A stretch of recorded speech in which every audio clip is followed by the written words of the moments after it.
Buenas tardes, comenzamos la jornada de la sesión de la tarde, vamos tomando asiento, a ver las rezagadas que van llegando de última hora, que se piensan que no las veo. Buenas tardes. Antes de empezar, y permíteme, Sonia, que haga un pequeño ejercicio con nuestro público y también, si quieren los que están online pueden hacerlo. A ver, por favor, me gustaría que todo el mundo que tuviera el teléfono móvil lo sacara, por favor. Sacad el teléfono móvil un momento, por favor. No lo habéis guardado, ¿verdad? No lo habéis guardado, porque todo el mundo hoy en día tenemos el teléfono siempre a mano. Levantad la mano, por favor, la gente que habéis buscado en Internet algo relacionado con sanidad o con enfermería, en algún momento de vuestra vida. La mayoría, por no decir todos. Muchas veces esta información que buscamos, que nos volvemos como hipocondríacos, a veces es cierta o a veces no. Entonces esta mesa nos va un poco a hablar de los TICs y esa relación que hay con Internet y la enfermería. Así que no me enrollo más y voy a presentaros a la moderadora, que es Sonia Escribano Martínez. Ella es enfermera de la UME de Tarancón, del GES, y es grado en Derecho, la vicepresidenta del Comité de Bioética de Castilla-La Mancha y vocal de la Comisión Deontológica Nacional de Enfermería.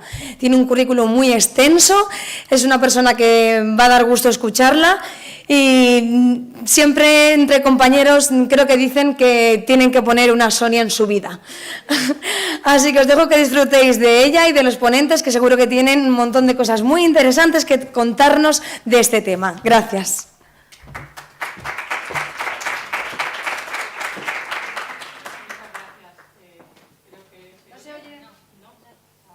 Que no está, ahora sí se oye.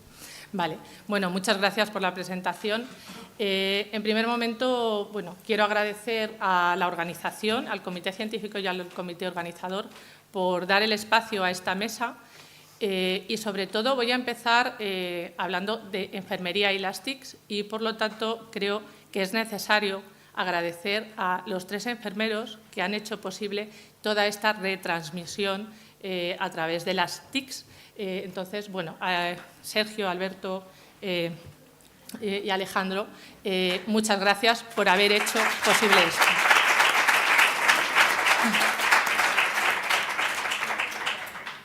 El uso de la tecnología no es nada fácil. A enfermería, como a prácticamente todos los profesionales de la salud, algunas veces se nos hace grande, pero bueno, mi misión hoy aquí es traer ese cambio que hay. Creo que estamos viviendo un momento en el que hasta ahora, bueno, en las comunicaciones previas no ha salido el tema que es fundamental y es el uso de la tecnología. Hemos hablado de cómo está el modelo sanitario, de cómo está la primaria, de cómo queremos cambiar el modelo, de que tenemos un modelo obsoleto que hay que cambiar.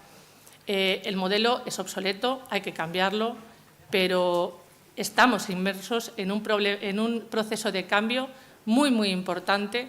Todos estudiamos en algún momento de nuestra vida esa revolución industrial del siglo XVIII, que la llevamos como un evento histórico. Bueno, pues todos los aquí presentes y también todos los que están en ese formato virtual, estamos inmersos ahora mismo en una situación de ese cambio tecnológico que, según dicen los expertos, es 4 veces más potente que aquella revolución industrial del siglo XVIII. Nos esperan grandes cambios, algunos de ellos no sabemos hacia dónde va a ir la deriva que nos va a llevar la tecnología, pero desde luego hay cambios importantes.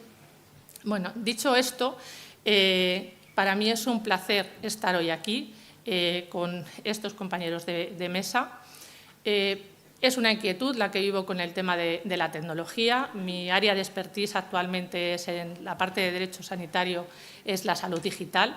Estoy haciendo el doctorado con tema de responsabilidad sanitaria en el uso de la tecnología en el acto clínico asistencial y creo que bueno, nos espera ahí un cambio de paradigma importante en todo esto. Sin nada más, voy a aprovechar a dar la palabra y a presentar primero a los ponentes de la mesa. En primer momento tenemos a Elena Plaza.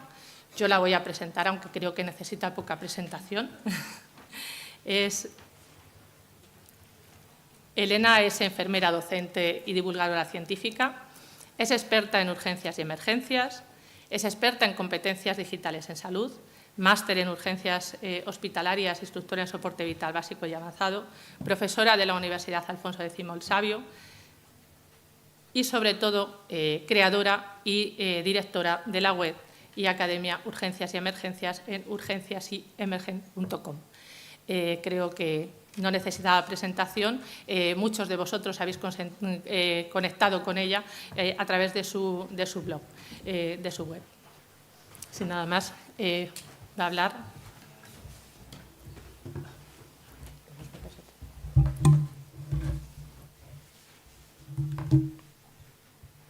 Tengo un problema con el tiempo.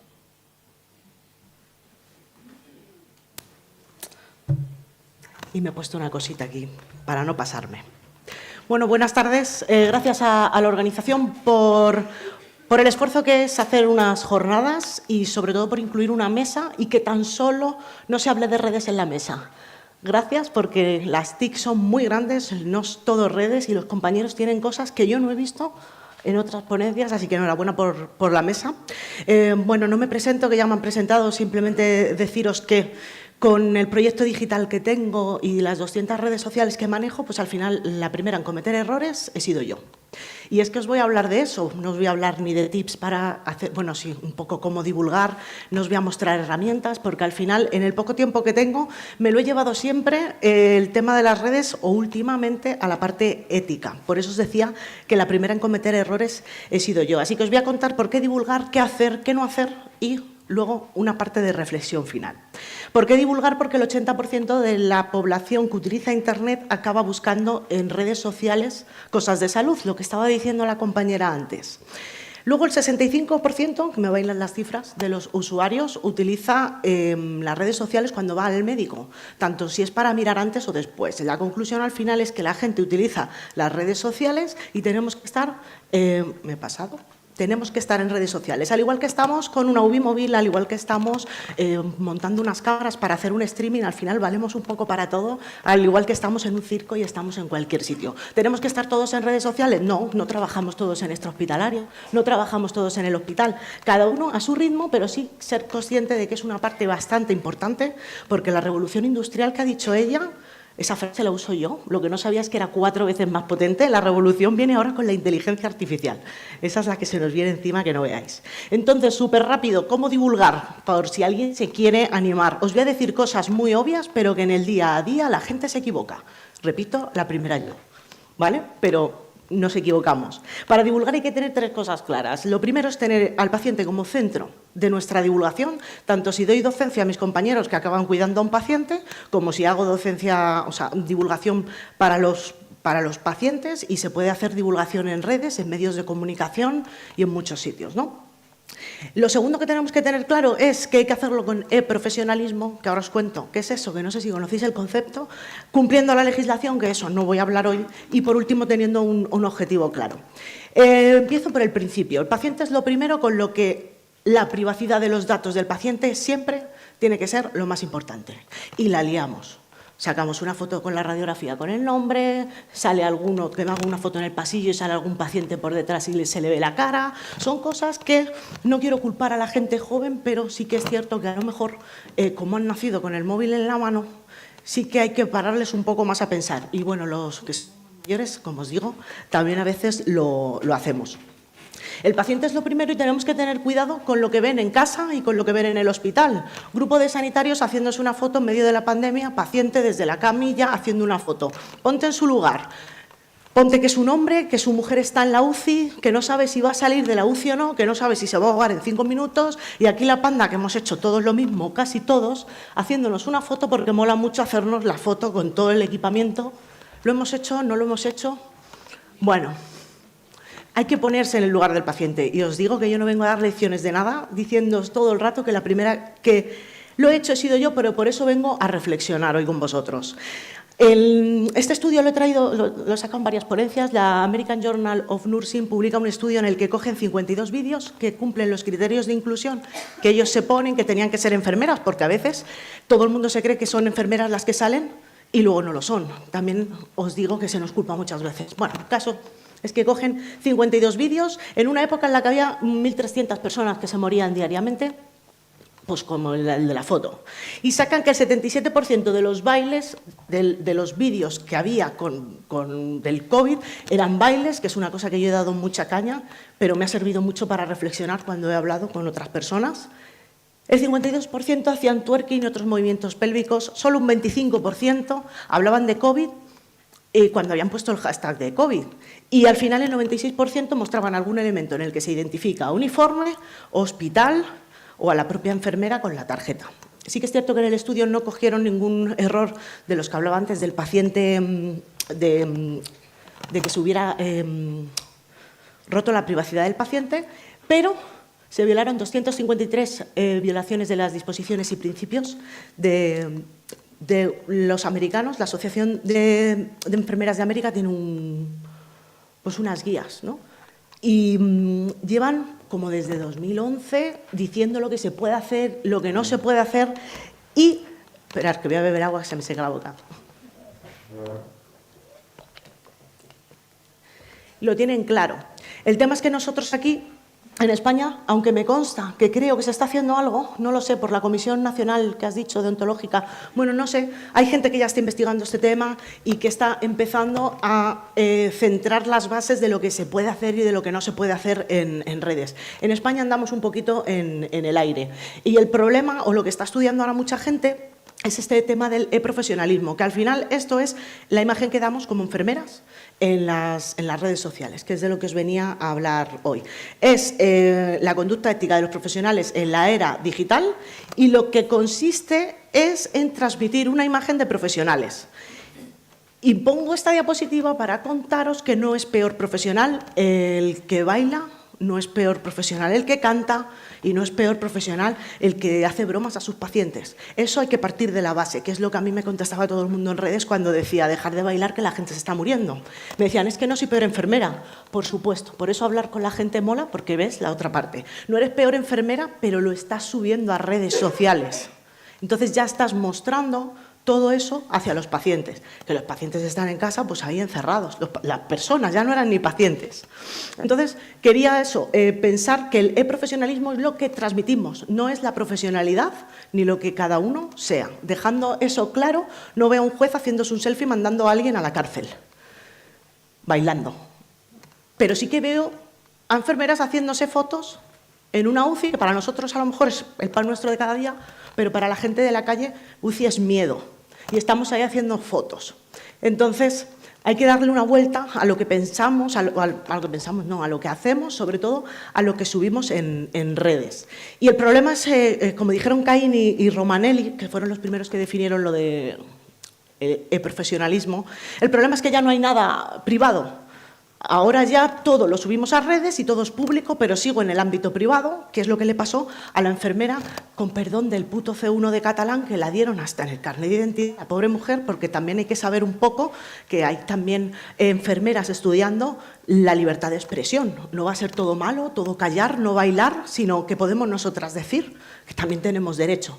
Que sepáis que hay gente que también está con estas líneas de investigación. Esta chica coge al final en un hospital, hace una opinión que puede tener cualquiera, seas enfermera o no, pero al decirlo con el uniforme dentro de un hospital ya se ha liado la historia. Y esto es lo que la gente no diferencia.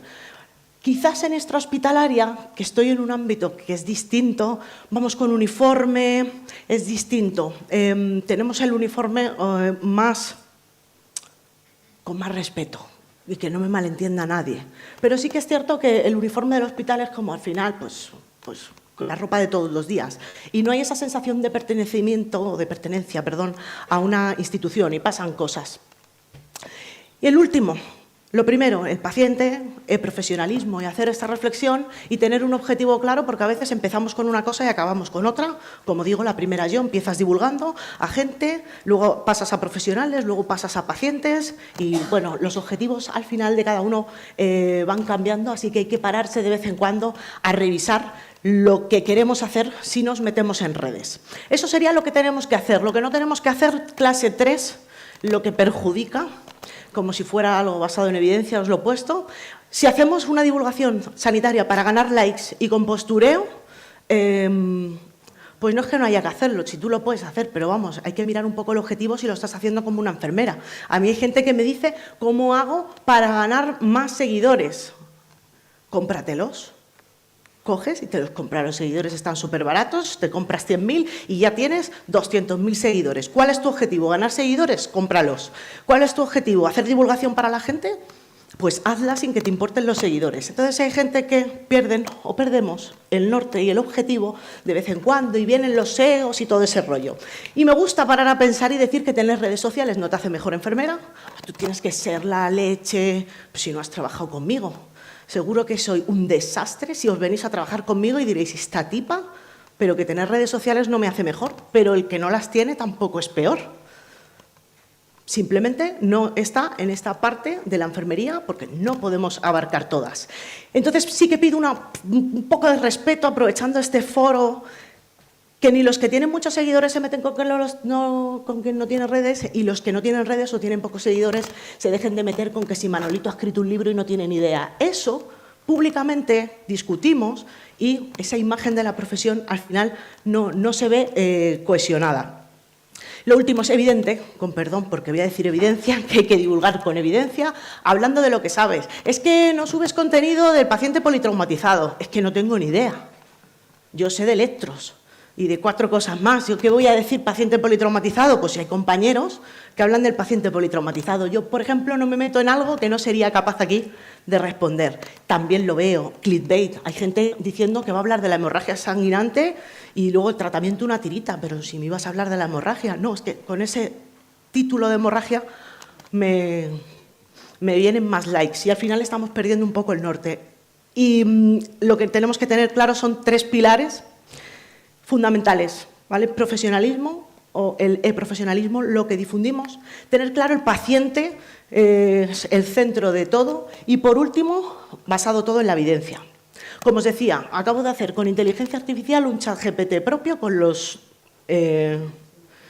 algoritmos de AJA y de RC. Genial, muy bonito, pero claro, no te puedes fiar. Yo, que me lo sé casi de arriba abajo, digo, uy, esto está mal, pero fijaros el trabajo que tenemos detrás y aquí tenemos que estar las enfermeras.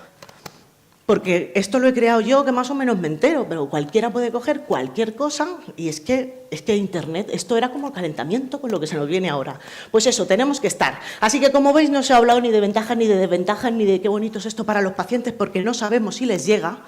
A ver si empezamos a investigar si la divulgación les llega a los pacientes. Yo os he venido a hablar un poco de las implicaciones que tiene la divulgación para la profesión como imagen, que es pues, lo que os estoy contando. Y es que según nos ven, según nos tratan. La imagen de la enfermera bonita con la cofia, ¡ay, qué infantil, qué maja, qué mona!, va con la carpetita detrás del médico. El 93% de la población pues se cree que solo realizamos técnicas, otro porcentaje, el 60%, se cree que solo vamos con el médico. Son cifras de 2014, he de decir que espero que 10 años después, con una pandemia de por medio, hayan cambiado las cosas si volviéramos a hacer este estudio, pero según nos ven, así nos tratan. Por eso creo que tenemos una oportunidad muy grande y un escaparate muy grande para utilizar bien las redes sociales. Cojo Zulema Gancedo y os digo que si no estás, una cita de ella, si no estás, piensa si es porque no te ven o porque no estás haciendo lo correcto. Vamos a intentar asumir nuestra responsabilidad, a cambiar la narrativa, todo lo que hemos hecho como profesión a lo largo de la historia, todo lo que hemos avanzado, vamos a mostrarlo en redes, vamos a mostrar que investigamos, vamos a mostrar que hacemos de todo y vamos a utilizar esas redes para mostrar todo eso. No os voy a leer esta diapo, no sé por qué la he puesto, si no la iba a leer, pero son un poco las conclusiones que os estoy diciendo, ¿vale? Podemos usar las redes para mejorar nuestra imagen, para quitar estos estereotipos, para enseñar todas las técnicas, las no técnicas, todas las competencias, pues todo de lo que habéis estado hablando hoy aquí, para mostrarlo a la gente. Y os pido un momento de reflexión, porque si no usáis redes, sois padres, o sois profesores de universidad, o sois tutores, al final este mensaje lo puede divulgar cualquiera. Siempre digo la misma frase de Meli Martínez, lo que hacemos como enfermeras representa una profesión cuando lo publicamos en redes. Y lo que hacemos con un uniforme representa una institución. Como os digo, en extrahospitalaria como que tienes el uniforme más claro, pero por ahí se difuminan un poco las cosas en el hospital. Así que nada, os invito a que reflexionemos sobre si queremos ser una enfermera.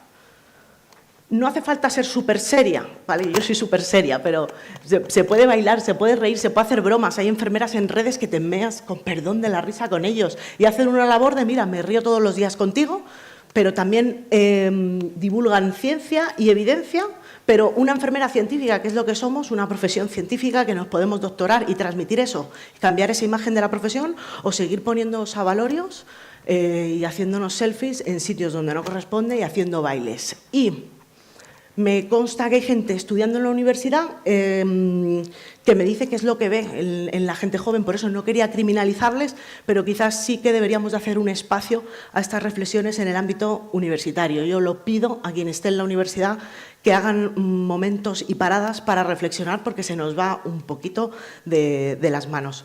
Y nada más, venía a reflexionar un poco con vosotros y nada, espero que os haya gustado, le dejo a mis compañeros.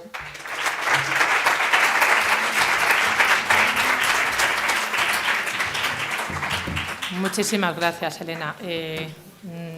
Hablo por mí en particular, pero creo que es extensivo a todos. A mí me ha encantado. Muchas gracias por ponernos los pies en la tierra y, sobre todo, por hacernos ver la importancia de todo lo que transmitimos. Ahora, como bien has dicho, la tecnología no es solamente redes sociales o inteligencia artificial. Y una de las cosas que está cambiando mucho es esa parte en la práctica asistencial donde se han incluido la parte tecnológica y ha venido en forma de telecuidado. Para ello tenemos a Mariluz Domínguez Contreras, que nos acompaña esta tarde. que es enfermera y licenciada en Antropología Social y Cultural. Es profesora asociada clínica de la Facultad de Enfermería de Cuenca. Tiene 36 años de experiencia profesional, con 11 años en atención primaria y el resto en especializada, y que ha sido toda una pionera cuando en 2012 ni siquiera había aparecido todo este auge tecnológico. Pues bueno, en 2012 se introdujo en la consulta de cardiología y hoy se ocupa de los dispositivos cardíacos en la consulta de monitorización cardíaca. Y nos va a explicar qué es lo que hace una enfermera con el uso de la tecnología y los dispositivos cardíacos. Gracias.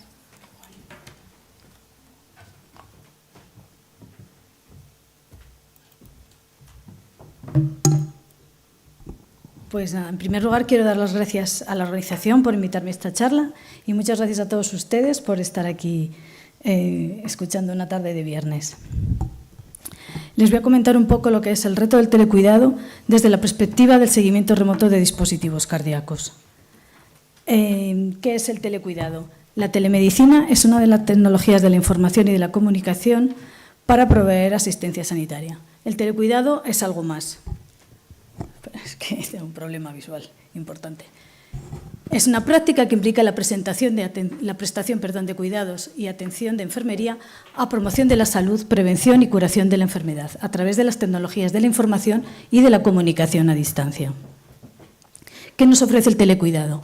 El telecuidado nos ofrece prevención, nos ofrece monitorización remota, nos ofrece métodos diagnósticos y nos ofrece recogida de datos. ¿Qué responsabilidades tenemos las enfermeras en la práctica del telecuidado? Tenemos la responsabilidad de educación y asesoramiento desde la orientación y educación a los pacientes sobre su salud.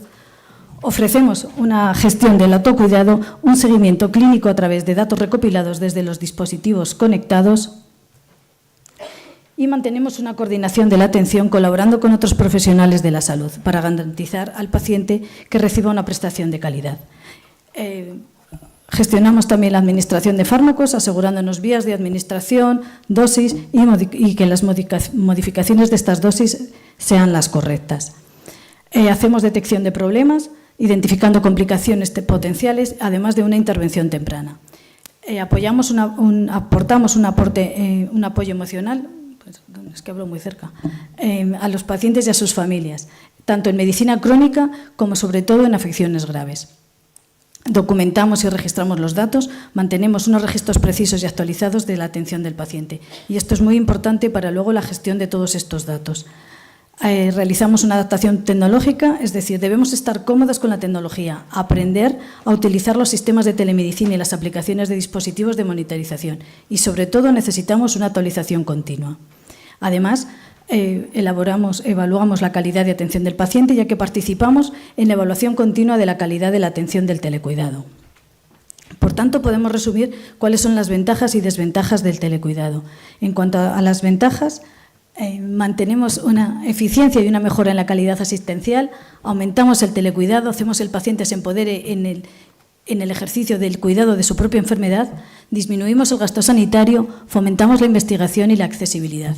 También tenemos unas desventajas, sobre todo una falta de evidencia científica y contundente desde el punto de vista de la enfermería, una falta de regularización y estandarización.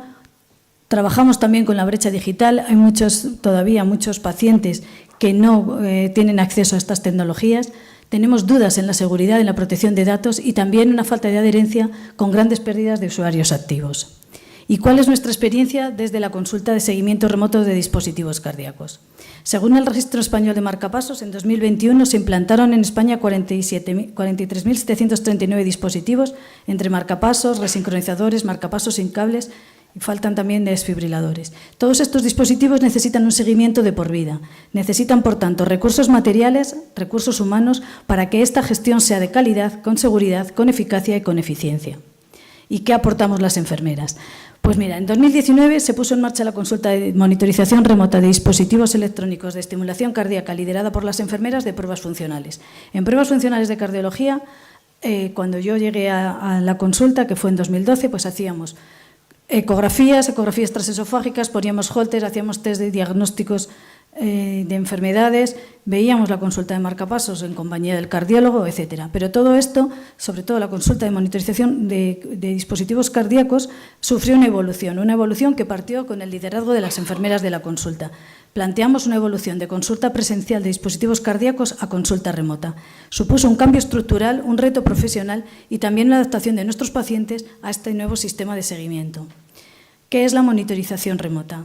La monitorización remota de dispositivos cardíacos es la aplicación de la tecnología de la transmisión de datos desde un dispositivo implantado en el paciente a la consulta. El paciente debe tener en su casa, el dispositivo debe tener la capacidad de transmitir y también el paciente debe tener en su casa, en su domicilio, un monitor o una aplicación de móvil capaz de transmitir esta información. Y, por tanto, en la consulta debe haber profesionales capacitados para la gestión de esta actividad.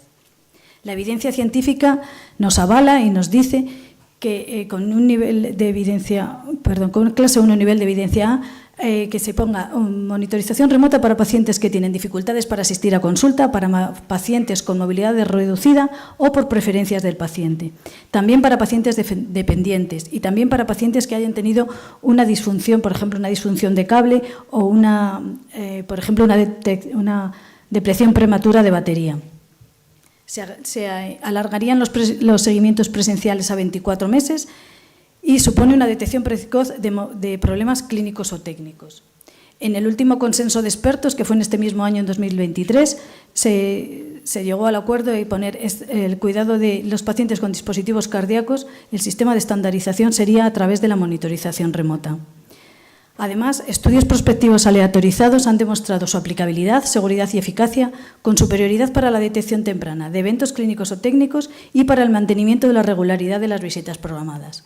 Con todo esto, no podíamos dejar a nuestros pacientes hacer un seguimiento simplemente presencial. Queríamos darles algo más, ya que sabemos que la monitorización remota es segura, acorta la duración de los ingresos, disminuye las visitas a los servicios de urgencias, ahorra en gasto sanitario, adelanta en semanas la toma de decisiones clínicas y predice la aparición de eventos adversos mayores como muertes, ingresos por insuficiencia cardíaca o ictus, y además disminuye la mortalidad.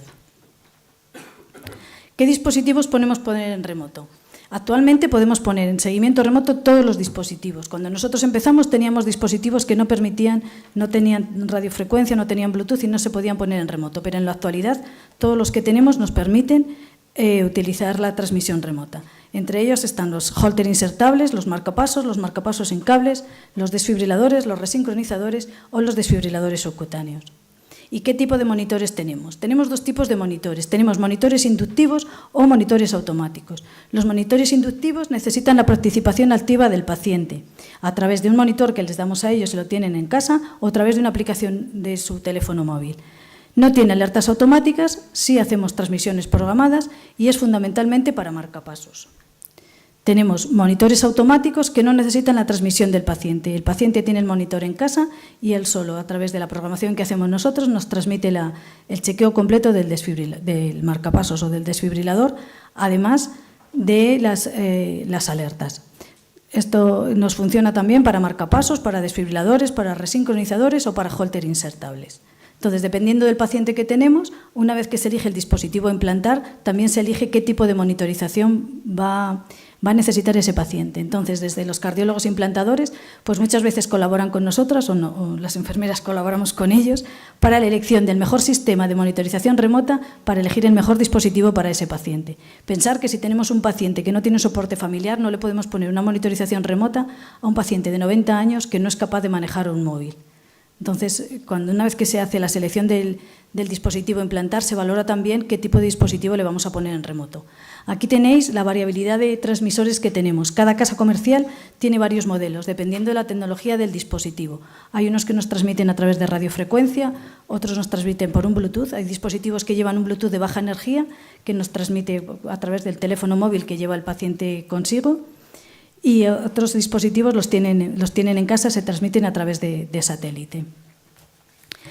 ¿Qué tipo de transmisiones recibimos? Bueno, pues nosotros en consulta recibimos transmisiones que pueden ser remotas son todas remotas, evidentemente, pero son programadas cada 3 meses, aparte de las transmisiones por alerta. Cuando nosotros recibimos una transmisión, pues las catalogamos, el triaje lo hacemos las enfermeras y las catalogamos en 3 modelos de transmisión. Una transmisión normal es aquella que tiene todos los datos del dispositivo entre todos los parámetros normales. Entonces, nosotras hacemos el informe, lo subimos a Mambrino y lo reflejamos en la historia clínica del paciente para que cualquier profesional sanitario que lo necesite pueda saber cómo está programado ese dispositivo. También tenemos transmisiones anormales que no necesitan ser revisadas por el cardiólogo, que son aquellas que tienen algún dato de disfunción del dispositivo, algún parámetro que ya está visto, está descrito en la historia clínica y no necesita que el cardiólogo lo vea, como pueden ser pacientes que tienen episodios de FA paroxística, ya conocidos. Y luego tenemos las transmisiones anormales, que son aquellas que sí que van a necesitar que se las pasemos al cardiólogo para que las revise y en su caso lo pueda mandar o a la consulta de insuficiencia cardíaca o a la consulta del cardiólogo clínico. Con todo esto, pues las enfermeras hacemos los informes, ya os digo que los subimos a historia clínica y los mandamos al domicilio del paciente, porque el paciente necesita tener un feedback, necesita saber que su dispositivo ha sido visto y que está todo normal. Además, también empleamos bastante tiempo en contacto telefónico con el paciente, donde les informamos, por ejemplo, si vemos un monitor desconectado, una transmisión perdida, les mandamos el calendario de transmisiones, la gestión de consultas presenciales, etcétera. En la historia clínica, si utilizáis Mambrino, pues podéis ver, nosotros lo subimos dentro del informe de marcapasos, a las enfermeras de la consulta de remoto se nos abrió un perfil avanzado en Mambrino para que podamos escribir dentro del mismo proceso donde se escribe todo el proceso del seguimiento del dispositivo. Y además, si podéis ver ahí, en el visor clínico, en documentos adjuntos y digitalizados, subimos lo que es el chequeo completo de la transmisión, para que se vea qué tipo de programación tiene el dispositivo y cómo está. Y en el triaje de transmisiones, pues lo que vemos 2 partes. Una cosa es la parte eléctrica del dispositivo, donde revisamos el estado de la batería, los umbrales de estimulación, la detección, las resistencias. Nos transmiten también un electro intracavitario, que es la revisión del EGM, el electro intracavitario en tiempo real, y en la revisión de episodios. Aquí tenéis un ejemplo de una transmisión de un marcapasos, que parece que se ve un poco irregular, pero bueno, esto nos hace el chequeo completo del marcapasos. Nos dice los porcentajes de estimulación, el nivel de actividad del paciente, los porcentajes en las impedancias y además, como veis abajo, el electro, el intracavitario. Esto sería un episodio enviado, por ejemplo, a un paciente con una fibrilación auricular. Veis ahí un episodio que tiene más de 36 horas. Esto lo vemos prácticamente al día, con lo cual esto es un paciente, sabemos que la fibrilación auricular es una arritmia fundamentalmente embolígena y le podemos poner tratamiento mucho antes. Esto lo vemos, al paciente se le llama, se le cita en consulta, se le revisa al cardiólogo y dependiendo del chequeo completo que le hace a ese paciente, se le anticoagula o se deriva a donde proceda. Esto sería una pausa en un holter insertable, como veis es un flúter rápido y un paciente que tiene una pausa de salida importante, un paciente que se sincopaba. Pues este paciente se valoró y se pasó a un marcapasos. Y aquí tenemos, por ejemplo, una terapia en una desfibrilación de un DAI. Veis un paciente que empieza con una TV, le hace una terapia de alta energía, no lo para, se mete en FV y le hace una descarga, volviendo a salir el paciente en ritmo sinusal. Además de todo esto que os digo que es la parte eléctrica, también tenemos la parte de insuficiencia cardíaca. Ahora mismo nuestros dispositivos nos permiten unos algoritmos que nos predicen que ese paciente va a entrar en insuficiencia cardíaca, con lo que esto significa para este tipo de enfermedad, que como veis la padecen más de 15 millones de pacientes en Europa, que es la primera causa de ingresos programados, que la insuficiencia cardíaca genera 16 millones de días de cama ocupada. Además, el 71% de los pacientes no visita a un cardiólogo en los 30 días después de la alta hospitalaria y el 50% de los pacientes muere dentro de los 5 años siguientes. ¿Y cómo funciona este algoritmo? Bueno, pues el dispositivo nos envía todos esos datos, los analizamos dentro de una red de soporte que calcula el riesgo de insuficiencia cardíaca y eso lo revisamos las enfermeras de consulta. Con esto identificamos qué tipo de paciente está en mayor riesgo de descompensación y hospitalización. Esto es un ejemplo de un algoritmo de una de nuestras casas comerciales, esta es de Medtronic, donde analiza esos 9 parámetros y nos hace una proyección de qué tipo de paciente estamos viendo. Nos lo cataloga en pacientes de bajo riesgo, de riesgo medio o de riesgo alto. Si tenemos un paciente en riesgo alto, revisamos esa transmisión, se lo comentamos al cardiólogo clínico, programamos una transmisión de seguimiento y una llamada al paciente en 30 días, donde hablamos con él y tenemos una entrevista estandarizada donde le preguntamos lo que se comentaba antes sobre la insuficiencia cardíaca que comentaban los compañeros de UCAPI. ha cogido peso en los últimos días, ha visitado a su médico o a su enfermera en primaria, se ha encontrado peor, etcétera.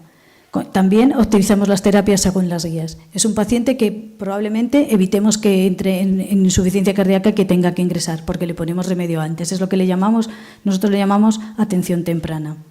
¿Y qué hemos hecho con todo esto? Pues a la vuelta de 4 años de trabajo en la consulta de remoto, lo que hemos analizado cómo se sentían nuestros pacientes o cómo han percibido nuestros pacientes la consulta. Necesitamos saber si lo estábamos haciendo bien o mal. A nosotros nos encantaba el tema, pero queríamos saber qué opinaban los pacientes. Y lo hicimos a través de una evaluación de la satisfacción del paciente, porque sabemos que la satisfacción del usuario es un indicador de calidad de la atención temprana de los servicios sanitarios de salud desde la perspectiva del receptor del servicio. Predice la adherencia al tratamiento y los resultados de salud a largo plazo. Además, el conocimiento del nivel de atención de satisfacción nos va a permitir también mejorar las debilidades y reafirmar las fortalezas. Hicimos un cuestionario elaborado ad hoc, administrado a través de consulta telefónica por el personal sanitario previamente capacitado ajeno a la consulta. Entrevistamos a la muestra fueron todos los pacientes en consulta que teníamos hasta ese momento. Tuvimos un porcentaje de respuesta prácticamente más del 96%. Y los resultados fueron, pues nos evaluaron un 4,92 sobre 5. Por lo tanto, las conclusiones que podemos sacar es que la consulta de enfermería de monitorización remota de dispositivos cardíacos ha sido bien valorada por los pacientes, con un alto nivel de satisfacción general, con una comunicación clara, han percibido la utilidad de la monitorización y con facilidad de uso. Además, la capacitación del equipo de enfermería para solucionar problemas se revela como uno de los factores claves para la satisfacción de nuestros pacientes. En la actualidad tenemos más de 600 pacientes, 400 y pico marcapasos, desfibriladores, 28 Holter insertables, 3 DAI subcutáneos y 3 marcapasos sin cables. Y nada más, pues en resumen deciros que la enfermera en el telecuidado desempeña un papel clave en la implementación y en la gestión, que es multidimensional, que requiere un equilibrio entre habilidades técnicas y habilidades tecnológicas, que desempeñamos un papel crucial en el apoyo a nuestros pacientes, mejora la accesibilidad a la atención primaria, mejora la gestión efectiva de las condiciones de salud a distancia, que durante la pandemia esto ha crecido mucho, porque pensar que tuvimos pacientes con marcapasos que se les acabó la pila y se quedaron en casa porque no fueron al hospital. Entonces, a partir de ese momento, pues desde instituciones también se dieron cuenta de que esto, pues que teníamos la tecnología, solo la teníamos que poner en marcha, y que en nuestro caso los pacientes están muy satisfechos con el seguimiento. Y nada, pues para futuro decir que la integración efectiva y universal dentro del sistema de salud todavía le falta bastante. Hay hospitales en España e incluso en Castilla-La Mancha en la que no están trabajando en remoto, que es un recurso que tenemos ahí, y a mí me parece que no se le puede negar a nadie la oportunidad de este tipo de tratamiento, que se necesitan recursos materiales, se necesitan recursos humanos, estabilidad para las enfermeras y formación específica en esto, y que esto favorece la interrelación entre primaria, especializada y urgencias. Y aquí os pongo una frase de una gran mujer, de Grace Popper, donde dice, pues eso de seguimos así porque siempre se ha hecho igual. Pues eso, que nos permita reflexionar sobre esto. Y nada más. Muchas gracias por vuestra atención.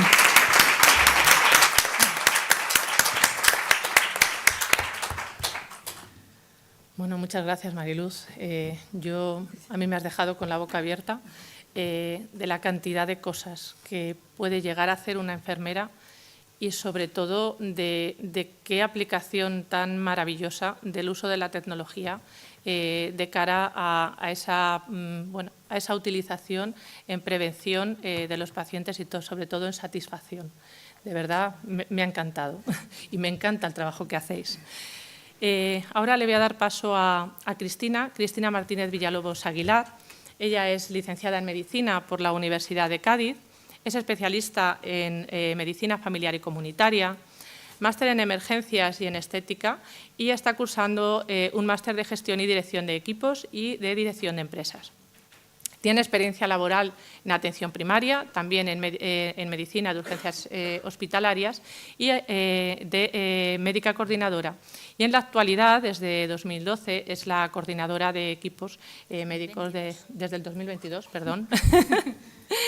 Es la coordinadora de equipos de medicina de nuestra gerencia, de la GETS. Y bueno, pues nos va a hablar, a ponernos un poco en contexto de qué tipos, cómo está el uso de la tecnología dentro de nuestra gerencia y, bueno, pues te lo dejo todo. Muchas gracias, Sonia.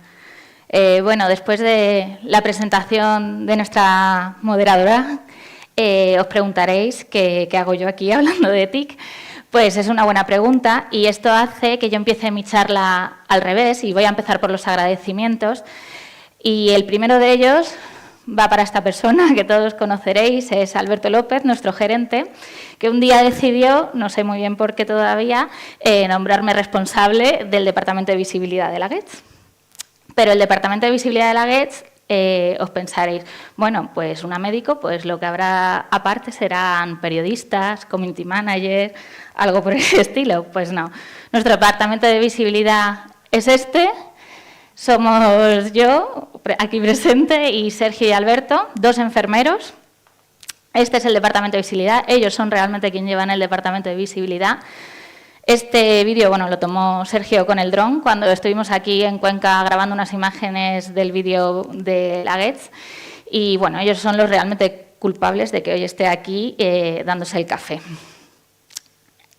Cuando me planteé cómo empezar o qué contaros sobre sobre las TICs en la GETS, dije, pues TICs, pues tengo que emplear las TICs.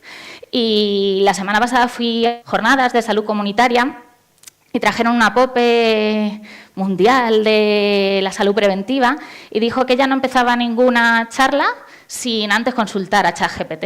Y dije, pues vamos allá. Y le dije, por favor, ayúdame a hacer un guión para las TICs en la GETS.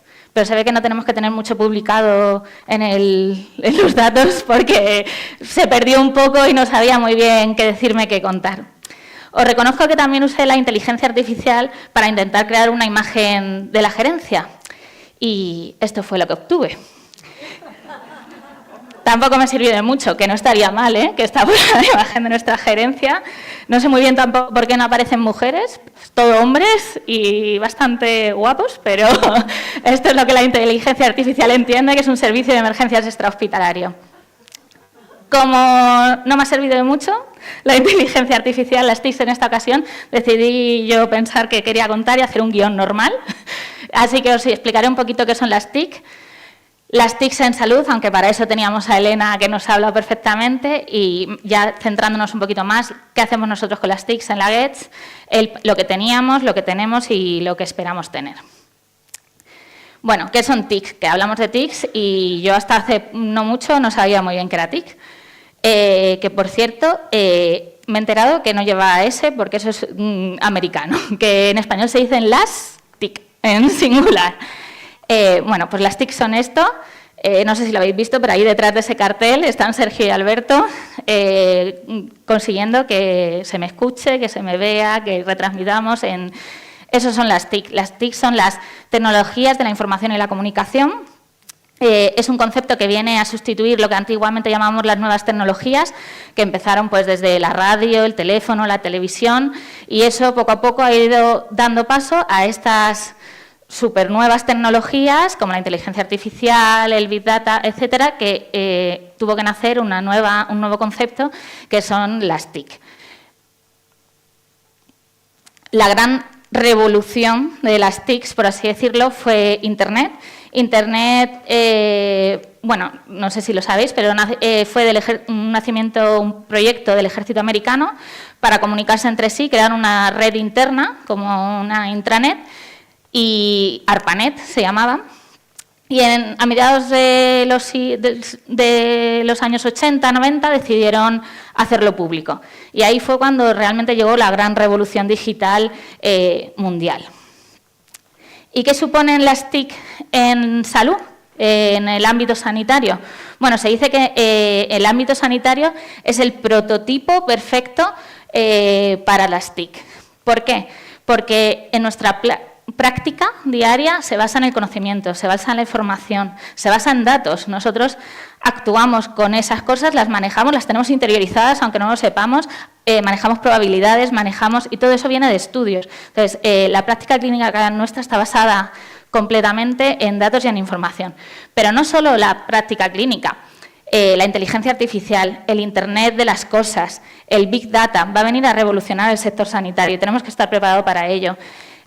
Nos va a permitir anticiparnos a grandes epidemias. Tenemos un estudio de unos compañeros nuestros de nuestro servicio que determinaron que se podía predecir las olas en la pandemia a través de las llamadas en el centro coordinador.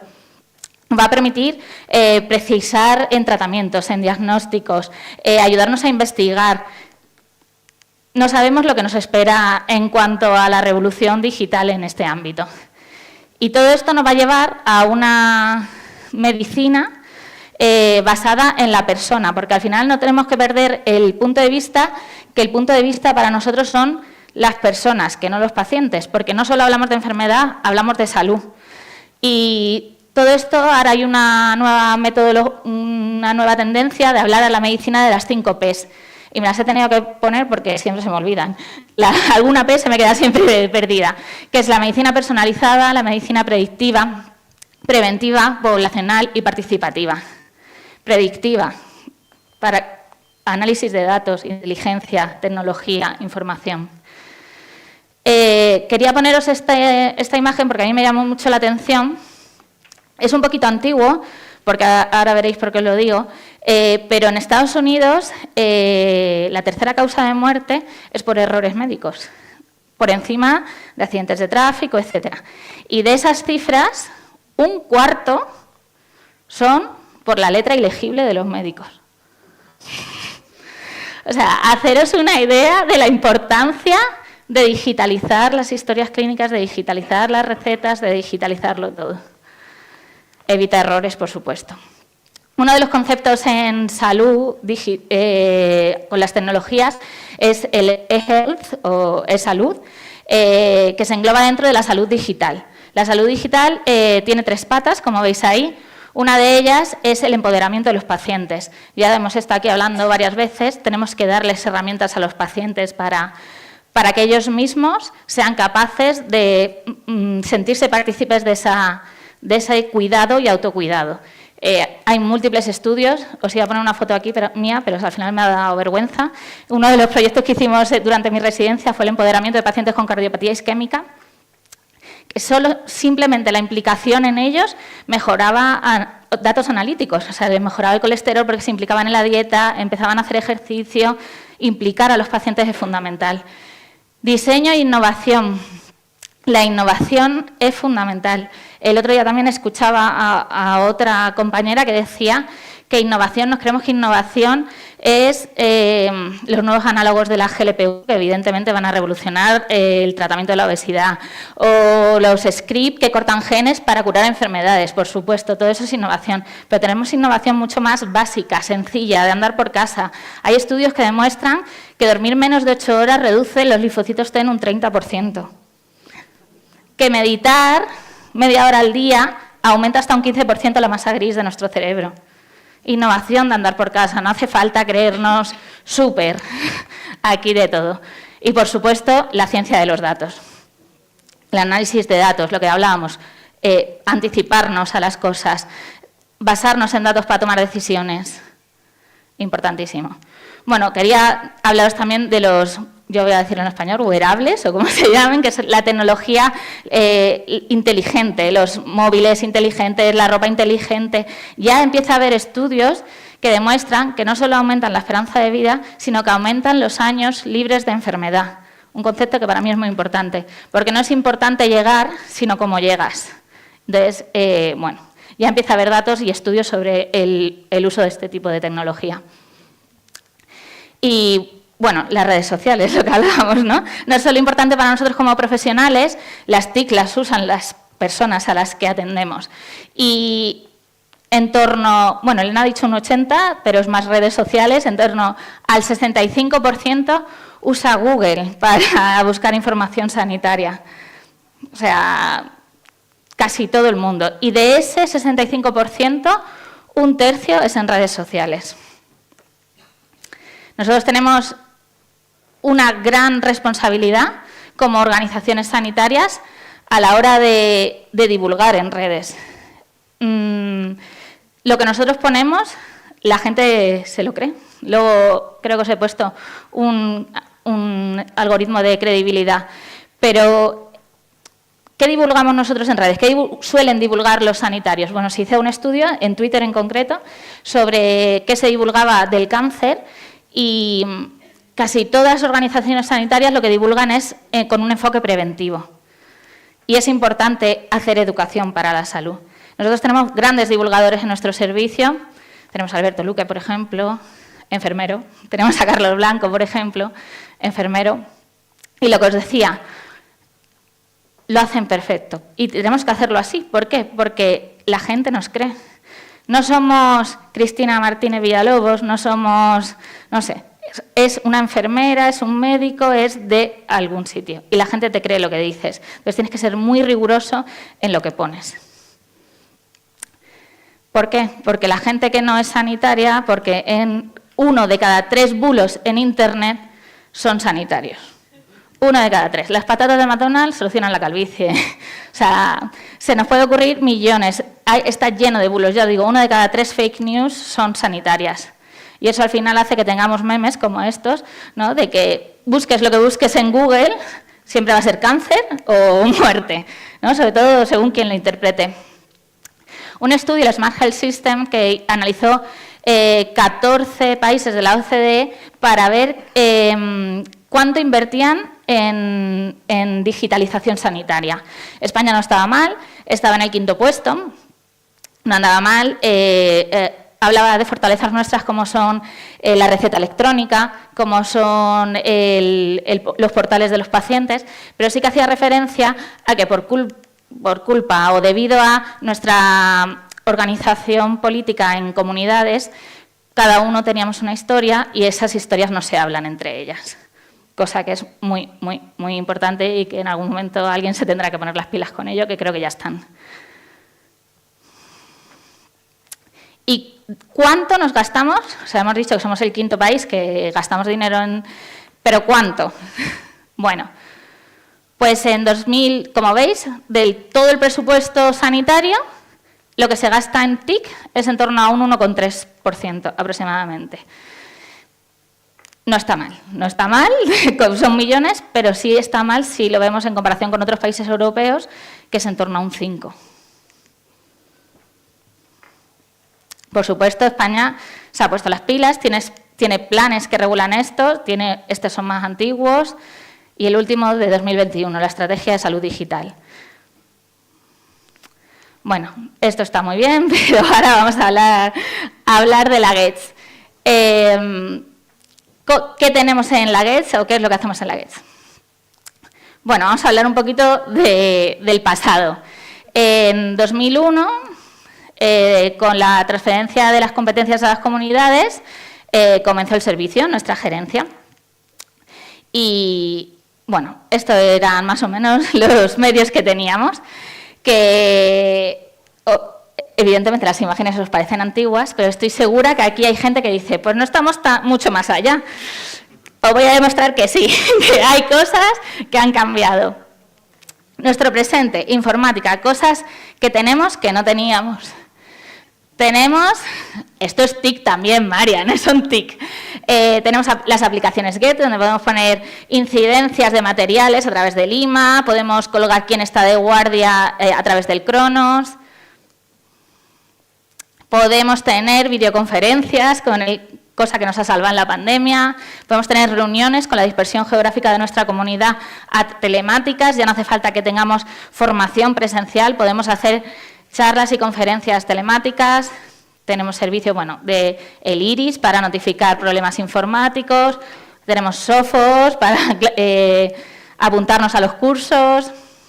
Tenemos el visor clínico para poder ver la historia del hospital y la de primaria, la nuestra no, porque no tenemos, digitalizada. Tenemos la web de la GETS dentro de la del SESCAM. Tenemos la intranet, donde colgamos todos nuestros procedimientos y nuestro personal puede acceder a ellos. Tenemos César, que no sé si lo conocéis, que es a través de donde nos llegan las reclamaciones. Nos llegan también por registro, digitalizadamente. Tenemos Hermes, que sabéis que es donde subimos los partes de lesiones al Ministerio de Justicia. Tenemos un portal del profesional donde consultar nuestras nóminas, nuestros expedientes. Tenemos un servicio de correo corporativo, correo por email. Y bueno, dentro de poco, a lo mejor no estáis muy acostumbrados a esta pantalla, pero habrá formación sobre Cleopatra, que es un nuevo sistema de encriptación de datos e imágenes para mandarlos a través del email. Por supuesto, en nuestros centros coordinadores tenemos un soporte digital. Tenemos el Seneca en el Centro Coordinador de Urgencias y Emergencias, tenemos el SITRAP en el Centro Coordinador de Transporte Programado, tenemos el GAM en el SESCAM Responde y tenemos tecnología por todos lados. Somos capaces, a través de la tecnología, de encender en remoto las helisuperficies nocturnas desde el centro coordinador, esté donde esté la helisuperficie. Bueno, esto es la extranet, no sé si lo conocéis, alguno que haya... Esto lo creó Alberto, enfermero, a través de Internet, y aunque vosotros solo veis muchas veces el registro del Óscar y poco más, a nosotros nos vale para todo. Nosotros cuando queremos montar algo le decimos, Alberto, ¿se puede? Sí, vamos. Y entonces... a nosotros nos sirve para todo. Tenemos ahí el registro del Óscar, que como digo es lo que vosotros más o menos veis, pero nosotros hacemos ahí registramos las auditorías a los vehículos, registramos las auditorías a las superficies, nos sirven para auditorías de calidad del Corecam, del Ictus, estamos colgando el extraje, tenemos ahí desde formularios de turnos, un formulario para ver quién coge las llaves del coche en gerencia, quiero decir, tenemos ahí dentro de la extranet millones de cosas y es súper plástico y a nosotros nos vale para todo. ¿Y qué hacemos en el departamento de visibilidad? Porque todo esto es un poco más del departamento de informática. Bueno, pues ya os lo pusieron ayer, yo no os lo voy a poner entero ni mucho menos. Ya sabéis que hicimos hace un año el vídeo promocional de la GETS. Elegimos una ubicación en una de las 5 provincias para visibilizar un poquito vuestro trabajo. Aparte de eso, vamos haciendo cuando el tiempo nos lo permite, porque como os digo, nosotros no nos dedicamos a esto, tenemos nuestro trabajo principal y la mayoría de esto es nuestro tiempo libre. Vamos haciendo pequeñas píldoras que cuelga sobre todo Sanidad, también las colgamos nosotros, por supuesto, sobre consejos a la población, pues en este caso de hipoglucemias, zambullidas, ictus. No he puesto en el que salgo yo de actriz porque me da vergüenza, que es el de la RCP. Vale, y quería contaros, llegados a este punto, que el año pasado, cuando empezó el Departamento de Visibilidad, tuvimos como una crisis y decidimos, ¿qué hacemos? ¿Seguimos llamándonos GETS? Es que la gente dice GEST o WEST o... Teníamos que tomar una decisión. Bueno, pues nosotros decidimos que a tope con la GETS, que íbamos a abrazar el nombre, que íbamos a ponerlo por todos lados, que íbamos a pegar el logo hasta en la sopa y yo creo que cada vez escucho más por ahí a gente de fuera del servicio diciendo lo de GETS. Entonces yo creo que algo está funcionando. Por supuesto, creamos las redes sociales, Instagram, Twitter, LinkedIn. Bueno, se me olvidó poner el canal de YouTube, donde colgamos los vídeos. Tenemos análisis de toda de la poca actividad que tenemos en redes por meses, porque, como os digo, es casi todo en nuestro tiempo libre. Y, bueno, esto es, por ejemplo, sin contar lo de las jornadas, porque lo saqué antes de ayer, el informe de los últimos 28 días de estadísticas, ¿no? Ahí se puede ver que tenemos unos 6 clics en enlace por día, bueno, una serie de estadísticas que nosotros vamos controlando desde el Departamento de Visibilidad. ¿Qué más hacemos? Bueno, pues hemos creado un banco de imágenes grande en la gerencia, que os invito, si alguna vez tenéis que hacer una ponencia o lo que sea, están accesibles para todo. Cuando hicimos el recorrido del vídeo por las distintas provincias hicimos fotos, cada vez que hay simulacros hacemos fotos, les pedimos a los compañeros que nos envíen fotos, estamos creando un banco de imágenes grande a modo repositorio. ¿Qué más? Bueno, pues diseño de material gráfico, pues desde esa lona, los roll-up, el lanyard, pues gráfico, todas las tonteritas estas de visibilidad que al final dan una imagen corporativa. Y, por supuesto, la web de las jornadas de la GETS. Tanto estas como las de Alcázar las ha diseñado Alberto. La postal de Navidad del año pasado, logos para el día los días diferentes, maquetación y diseño de la memoria anual, diseño de infografías, bueno. Eso era el presente y ahora, ¿qué nos espera? ¿Qué tenemos en el futuro? Bueno, pues yo espero que algún día, más pronto que tarde, evidentemente usemos la tecnología en toda su amplia variedad a nivel en la calle. Videolaringos, EPOC, ecógrafos. Este es un vídeo que me imagino que conoceréis, que esto ya para mí es realidad virtual, pero algún día llegará y tenemos que estar preparados para ello. Telemedicina. Telemedicina a través de la Google Glass. Es un proyecto que hicieron de investigación los compañeros de Talavera, en la que si veis, ven al paciente, está el compañero del soporte vital de enfermería y en remoto está el doctor Campuzano. Llegaremos a la formación, al uso de la tecnología para la formación, esto ya lo hay en muchas universidades. El centro coordinador seguramente dará una vuelta de 360 grados, o sea, la telemedicina es algo que hay que implantar y hay que implantarlo ya porque el modelo va a ello. Tendremos realidad virtual para aprender. El otro día vi un proyecto súper chulo de un escenario de catástrofes, para practicar en catástrofes, un escenario de catástrofes, para ir ensayando, que no son tantas veces y nos ayudamos de la tecnología para esto. Pero todo esto es muy futurista y yo, sinceramente, con lo que me conformo es con que en 2024 tengamos el informe clínico electrónico, que partiendo de esa base ya será un gran avance para nosotros. Y ya lo único que quería deciros es agradeceros vuestro trabajo, que para nosotros es un honor emplear un poquito de nuestro tiempo en visibilizarlo. Muchas gracias.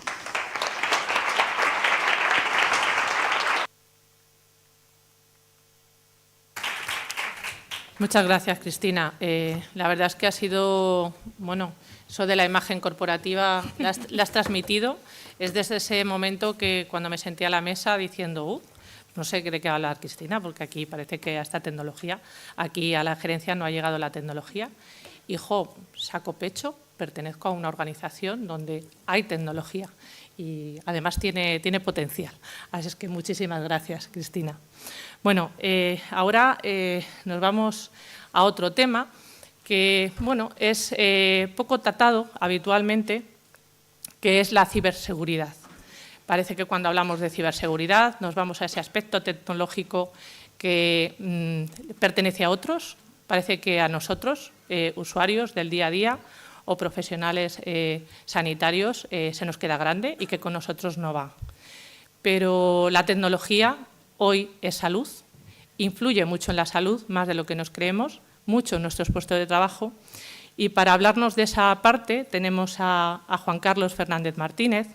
Él es abogado, es especialista en Derecho Tecnológico, Protección de Datos y Ciberseguridad. Es Legal Partner en Startup Visualeo. Ha participado como profesor en el Máster de Ciberseguridad de Castilla-La Mancha y en varios cursos de universidades, escuelas de negocios y colegios de abogados, entre ellos el de Madrid, Burgos o Cáceres. Ha sido ponente en principales congresos de ciberseguridad a nivel nacional y TED Speaker. Y nada, deseando oírte estamos, Juan Carlos.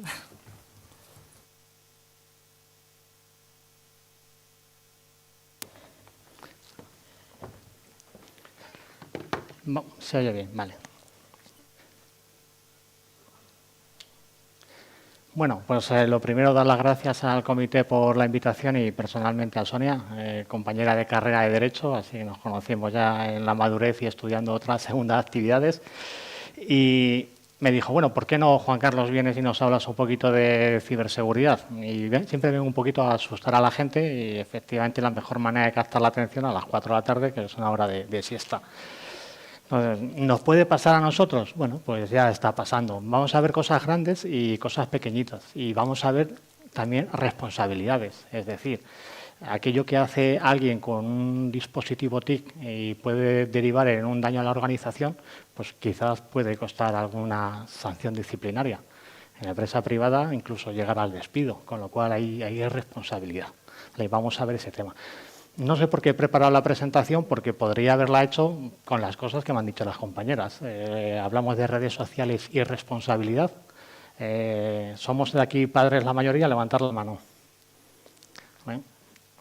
Prácticamente todos. ¿Qué hijos de aquí tiene teléfono móvil? ¿Vale? Tenemos una sanción de hace, la semanita pasada de la Agencia de Protección de Datos. Vamos a entender que mi hijo está en la habitación, está tranquilo, ¿vale? ¿Creéis que me puede derivar algún tipo de responsabilidad a mí como padre por algo que está haciendo mi hijo en la habitación? ¿Creéis que puede llegar a 10.000 euros la gracia? Sí. ¿Vale?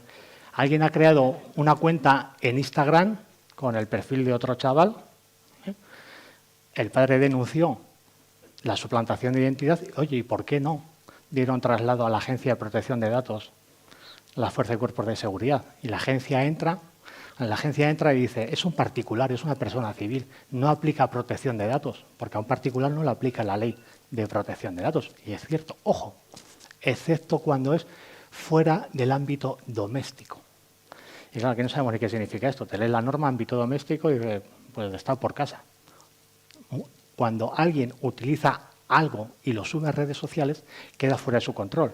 Es decir, nadie puede controlar eso. Puede retuitearlo, difundirlo, descargarlo. Con lo cual ahí entiende la Agencia de Protección de Datos que no aplica ámbito doméstico. Aquí no aplica ámbito doméstico. ¿Y qué pasa? Que una sanción que va dirigida a empresa, cuando cae en un particular, no es barata. ¿Vale? Vemos esos riesgos que tiene. Y eso es lo que decía la compañera. Ojo con lo que publicáis en redes sociales, porque no hace falta solo que sea una imagen. Si ese dato es potencialmente identificable, es decir, yo puedo estar en una cama en el hospital y tener un tatuaje característico y alguien saca una foto y con eso se me puede llegar a identificar, es un dato potencialmente identificable, con lo cual cualquier publicación necesita mi consentimiento. Ausencia de consentimiento, tratamiento sin consentimiento, fuera de ámbito doméstico y potencialmente sancionable. Compañera ha hablado también de dispositivos cardíacos, dispositivos IoT, conectados a la red. Muchos de ellos obsoletos por el paso del tiempo. Es decir, cuando tú te compras una cámara web IP, oye, segura, cambias tu contraseña, pasado unos años ya esa empresa no da soporte a esa cámara, tú la sigues teniendo. Es vulnerable por defecto y atacable desde fuera, porque todo aquello que está conectado a la red es potencialmente atacable. Y la última compañera me ha llamado mucho la gran número de aplicaciones que tenéis. Ojo, eso, bajo mi punto de vista, es un error profesional de quien sea, de Sascan o quien sea. ¿Por qué? Porque hay un lema de ciberseguridad. Minimiza la superficie de exposición. Es decir, si yo pongo una entrada y desde esa entrada doy servicio, tengo que proteger una entrada. Si yo tengo 30, 40, 50, 60 aplicaciones, tengo 60 focos para ponerlo. Con lo cual, vemos que aquí todo se empieza a aplicar. No es por nada, pero bueno, hemos visto el hospital de Barcelona, el Clínic, un ransomware, ¿vale? Y cifrado de datos, imaginar los daños personales. Vimos hace unos años también el Hospital Otro Central. ¿Y quién había detrás de este ataque? ¿Quién es el responsable o quién ha sido la potencial víctima en esto? ¿Vale? Es el ser humano, algún profesional de servicio sanitario. Es decir, a alguien le habrán engañado con algún tipo de correo electrónico, cualquier cosa, con un fichero suplantando que se hacía una cosa, y resulta que cuando hace alguien un doble clic en ese fichero que tiene el icono de Acrobat Reader, típico por todo, pues será un fichero de PDF de Acrobat Reader, miro la extensión, pone PDF, doble clic, ¿vale? Cuando hago doble clic en un fichero, entonces me sale una ventanita, abrir y cancelar, ¿no? Cuando es un fichero de sistema, hay una pequeña sutileza, es decir, no pone abrir y cancelar, pone ejecutar o cancelar. Ojo, no vamos a caer muchas veces, no cayeron los que cogieron esto en esa sutileza. Cuando alguien hace un doble clic en ese ficherito de sistema que tenía el icono y ponía nombre.pdf, si hace doble clic y le da a ejecutar y ese fichero no es un Acrobat Reader porque el malo, como yo le llamo, ha puesto un fichero y le dice, oye, este es un fichero ejecutable, .com, .s, .sys, .bat, ficheros ejecutables de sistema. Si hago un doble clic y abro ese fichero, me salía a ejecutar. ¿Por qué yo no veo la extensión? Porque lo que ha hecho el ciberdelincuente es poner el nombre, ponerle un .pdf, muchos espacios en blanco y posteriormente la extensión. Con lo cual, por defecto, los sistemas nos ocultan la extensión. Con lo cual, con ese doble clic que hacemos en ese fichero digital, pues efectivamente podríamos llegar a ejecutar ese ransomware. ¿Qué hace el ransomware? Cifrar los datos. ¿Qué hizo en el cleaning? Pues antes de cifrar los datos, el malo estaba en el sistema. Cogió información de datos sensibles de pacientes y extorsiona, los publica en la dark web, es decir, datos de muchos pacientes son públicos en ciertos portales que no se pueden borrar. Hay páginas que se llaman Pastebin, que es una página que tú subes cosas y se quedan para siempre. No hay ejercicio de derecho de supresión ni exactamente nada. Con lo cual, ojo, aquí vamos a ver dos maneras: el riesgo del usuario y otro, la organización. En un ransomware, como decimos, detrás siempre está el ser humano, que bajo mi punto de vista es el factor siempre más débil en esta cadena de ciberseguridad. Con lo cual, bajo mi punto de vista, este tipo de jornadas transversal en ciberseguridad es bastante interesante. Yo siempre que voy a los congresos suelo ser raro, es decir, pues voy al congreso de ciberseguridad, doy charlas con peritos y yo les digo a los que hay allí, yo soy el mal necesario. Es decir, cuando tengas un problema, tengas que ir al juzgado, necesitas un abogado. Con lo cual, qué mejor que alguien pues que entienda la parte técnica, ¿vale? Y aquí vengo a deciros ese tema. Ojo con el tema en prevención en pequeño y vamos a hablar también de responsabilidad, para que veáis que la podemos llegar a tener, ¿vale? Vamos a ver que tenemos cosas como la administración o como funcionario o personal laboral, que tenemos nuestras seguridades y tiene que estar regulado, pero vamos a ver cómo la empresa privada es más ágil que la administración, ya está haciendo algo para evitarlo. Y eso tarde o temprano va a llegar a nosotros para que efectivamente tomemos ese tipo de medidas. Os dejo aquí un enlace del INCIBE, no sé si conocéis la organización, es el Instituto de Ciberseguridad, es un ente público, está en León y bueno, habla mucho de prevención y el otro día, pues bueno, estuvimos en un congreso y le dije mucha prevención, pero yo tengo muchos clientes que tienen temas de phishing y sabiendo la vulnerabilidad que hay, nadie hace nada por evitarlo. O sea, con lo cual, son organizaciones que tratan mucho de concienciar la ciberseguridad, pero no tienen capacidad de regular la norma para proteger sobre todo pues, a esa víctima de ese tipo de ataques. Aquí hablábamos de uno de los principios que era minimiza la superficie de exposición, con lo cual tenemos certificado electrónico, súper seguro, tenemos clave, súper seguro. Por ejemplo, si os vais a la Universidad de Castilla-La Mancha, tuvo un ataque de ransomware por el tema, una trabajadora cayó en un correo suplantado en el que le pedía el cambio de credenciales. Vosotros también tenéis una plataforma. Entiendo que porque para entrar al correo vuestro, ¿qué necesitáis? ¿Usuario y contraseña? ¿Tenéis doble factor de autenticación? O sea, tenemos que Gmail nos está regalando algo, bueno, regalar entre comillas, le damos nuestros datos y tenemos ese plus de ciberseguridad, que es muy bueno. Es decir, si alguien quiere entrar a mi correo desde un equipo que es la primera vez, me manda un token para hacerlo. Con lo cual, yo diría, oye, que yo no lo estoy haciendo. ¿Ah? Eso que no resuelve a coste cero grandes organizaciones, vemos que en servicios, más sobre todo vosotros con datos de categoría de especial protección, porque al final vais a tratar muchos historiales médicos que podéis intercambiar por correo corporativo, no existe ese nivel de seguridad. Con lo cual, ahora lo veremos, pero eso en un DAFO, en un sistema que efectivamente de seguridad para verlo, es una debilidad grandísima. Es decir, en una empresa que tengan implementado un usuario y una contraseña, se puede hacer. Dice, ya Juan Carlos, ¿y quién sabe mi contraseña? A nivel profesional os obliga a alguien, por ejemplo, la compañera de redes sociales, la plataforma Canva. ¿Conocéis para hacer los dosieres? ¿Utilicéis, por ejemplo, Canva? ¿Vale? Ejemplo, sin saberlo, ¿vale? Entonces, yo dice, bueno, voy a utilizar Canva a nivel corporativo, es de trabajo, ¿no? Pues ya, bueno, pues voy a registrarme con la cuenta ¿de dónde? ¿De trabajo, puede ser? No. Vale, con la cuenta de trabajo. Esto no está preparado, ¿no? ¿Vale? Entonces, resulta que Canva hace 2 años lo hackearon. Es decir, cuando tú entrabas a Canva te decía, ojo, cambia la contraseña que se ha comprometido. ¿vale?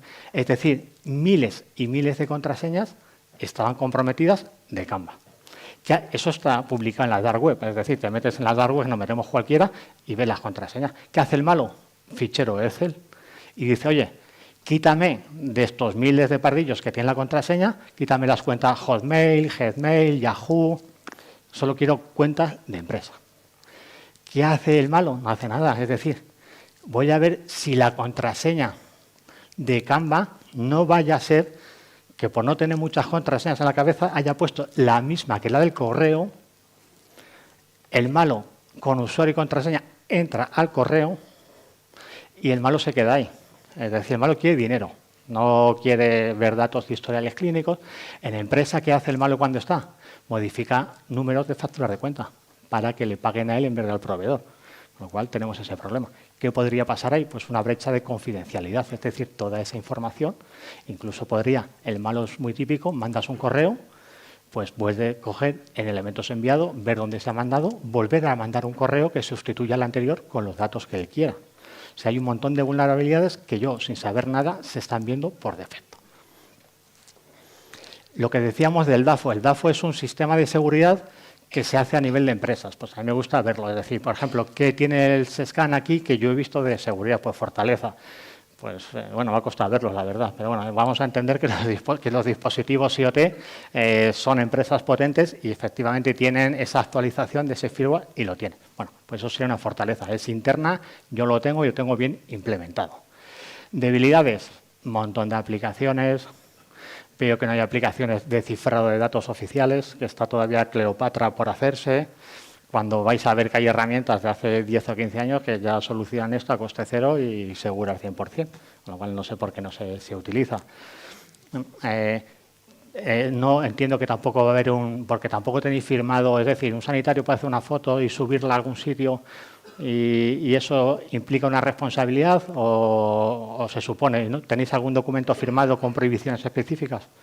Entiendo que a lo mejor tampoco, pues eso, en empresa privada se empieza a dar. Y externamente, ¿qué pasa externamente y qué podemos conseguir? Pues oportunidades que tenemos para mejorar. Oye, pues igual que UCLM, para entrar a su portal únicamente ahora se hace con clave, es decir, súper seguro, y a partir de ahí te mueves. ¿Vale? Pues ahí es una oportunidad que SESCAN podría decir, oye, todos mis trabajadores les doy certificado electrónico, solo pueden acceder de ahí a la plataforma y a partir de ahí le doy el resto de aplicación. Con lo cual sería una oportunidad, bajo mi punto de vista, para hacer. Amenazas que vais a tener vosotros. A ransomware hemos dicho, pues, robo o cifrado de datos y amenazas que podéis tener también, tema de confidencialidad. Es decir, vamos a verla después. No vaya a ser que yo me llevo a casa a trabajo. ¿Qué puede pasar? No lo sé.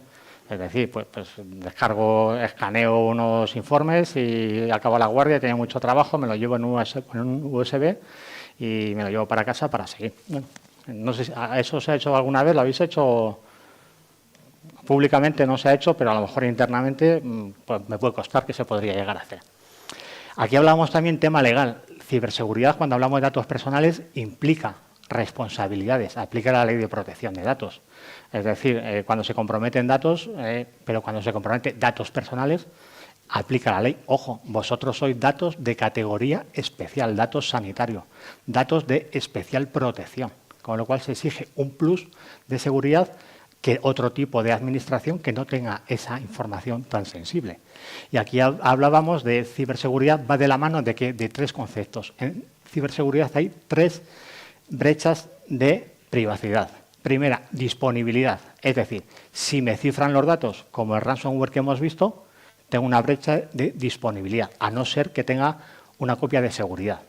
Una copia de seguridad de mi equipo personal es bastante fácil de implementar. Con lo cual me cifran los datos, cojo la copia de seguridad, la remonto y ya está. Ojo, que en un hospital no es tan fácil, es decir, en un sistema informático que te cifran los datos, en un SEPE, en un ayuntamiento de Sevilla, tiras de copia de seguridad y dices que esto no tira. Y es verdad, muchas veces no tira. Con lo cual hay una brecha de disponibilidad. Confidencialidad, hemos dicho antes la brecha de posible correo. Vamos a ver la brecha de si yo tengo un dispositivo USB y se me pierde. Es decir, yo tengo un dispositivo USB con información de trabajo, tengo y lo pierdo. ¿Tengo obligación de dar cuenta a la Agencia Española de Protección de Datos? ¿Qué pensáis? Yo tengo un USB y dices, lo he perdido. No va cifrado. Pues existe una obligación, porque hay una brecha de confidencialidad. Ojo, claro, cuando llamas a la agencia a la puerta y le dices, hay una brecha de confidencialidad, y te dice, ¿y tú qué has hecho? Y dices, pues, yo no he hecho nada, pues he perdido un dispositivo. Me han abierto el coche del maletero y me lo han quitado. Y te va a decir, ya. Pero es que hay tecnología como cifrado de datos, que esos datos de categoría especial, en un dispositivo externo, por norma, tiene que haber una contraseña para acceder. Eso no está regulado en la Administración. Pero que no esté regulado no significa que esté exento de hacerse. Es decir, ese es el problema. Entiendo que no nos da la Administración dispositivo ni un sistema para trabajar de forma segura.